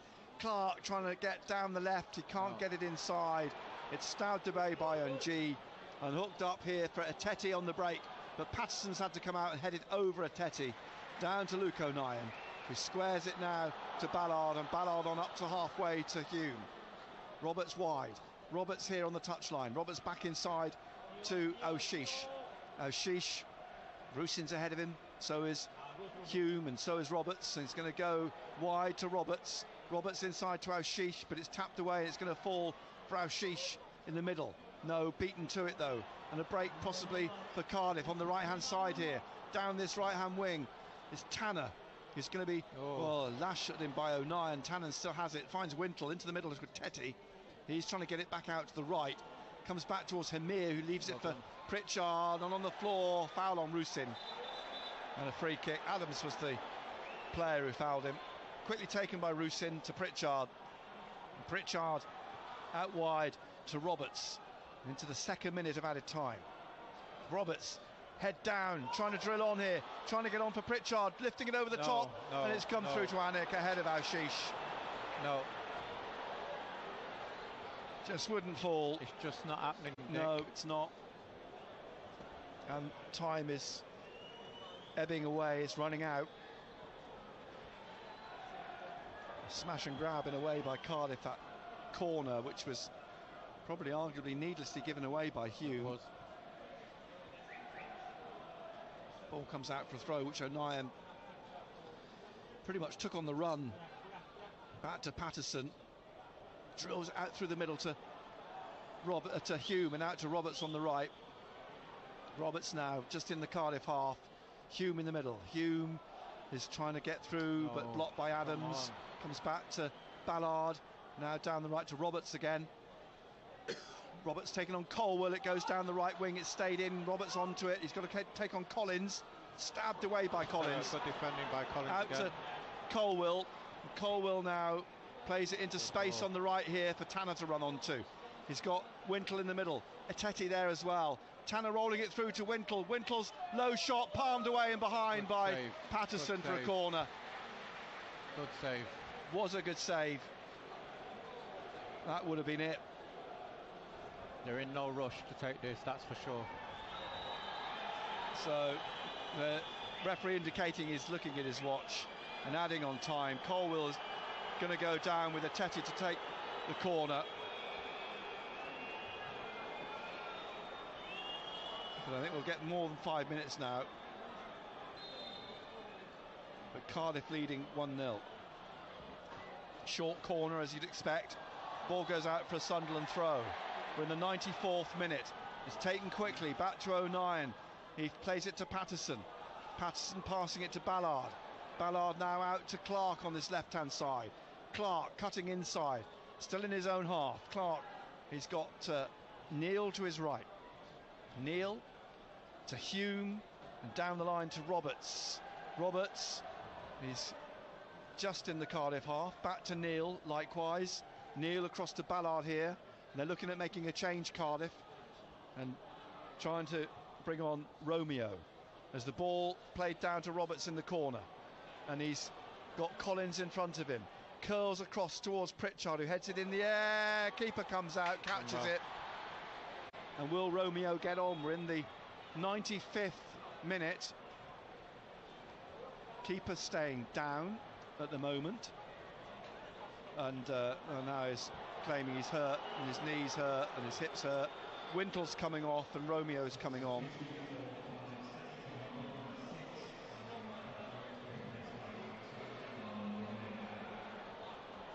'95th minute.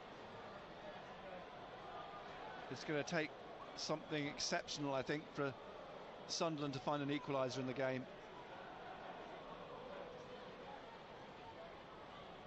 Wintle's no hurry to come off. Anik stretching. Goalkeeper with him. Sunderland fans pouring out now.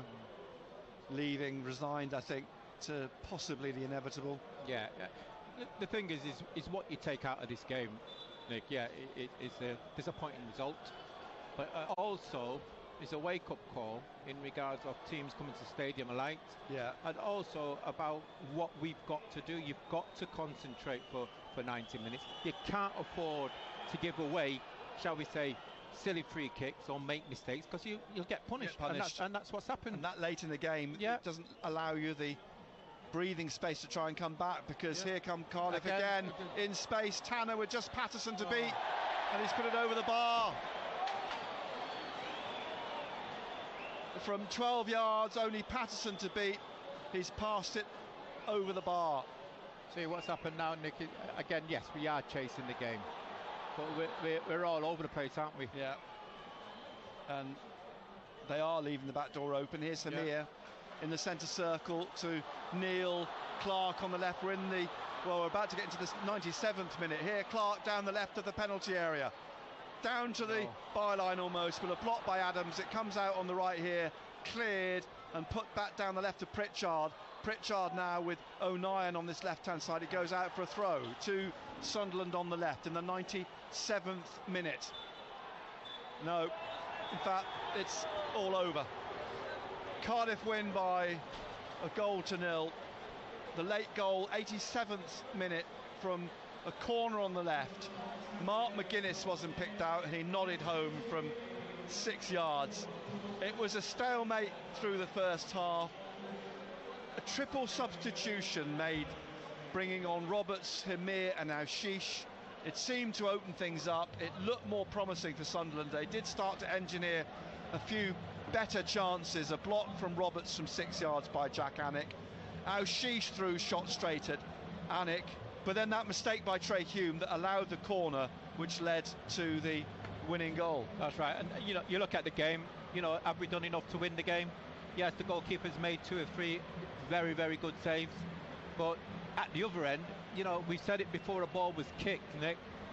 If we can keep a clean sheet, defend, then you fancy us to go and win the game. But you've got to concentrate at the back. It's okay going forward, attacking, and we talk a lot about your Jack Clarks and your Patrick Roberts and your Dan Neils, but defensively you've got to concentrate for 90 minutes. It's a first away win for Cardiff, but we did say at the beginning of the afternoon this is a much improved Cardiff City team. This is not the same Cardiff that we watched last season that finished 21st in the Championship. They started the day mid-table, but only a few points behind Sunderland. And you can see why. They're very, very well organised. They're well organised. They've come here for a point. Let's not get away from it. You know, Sunderland had so much percentage off the play, but you're just asking the question, did we do enough? Did we work the goalkeeper enough? Yes, he's made, I would say, 2 or 3 good saves. But at times, I think maybe we could have moved the ball a little bit quicker. You know, we talk about being ruthless in there. A couple of times, I think, you know, we could have pulled the trigger. You know, and again, you cannot afford to be relying on your Jack Clarks and your Patrick Roberts every week. You know, somebody else has got to come up and make things happen. Because if your Jack Clarks are, unfortunately, 2 defenders or 2 people playing against Jack Clark and he's struggling, we've got to find another avenue. Somebody else is going to make things happen. It's difficult to get back-to-back wins in the Championship. They've managed 3 on the bounce, but 4 was just a bridge too far for Sunderland this afternoon. 41,581 at the Stadium of Light. Next up, it's Sheffield Wednesday at Hillsborough on Friday night. We'll be there, of course, on BBC Radio Newcastle. But here, this afternoon, it's ended Sunderland 0, Cardiff City 1, and we will head to Bramall Lane, where Newcastle United lead Sheffield United 2-0, and our commentary team of Matthew Raisbeck and John Anderson. These are just all over the place.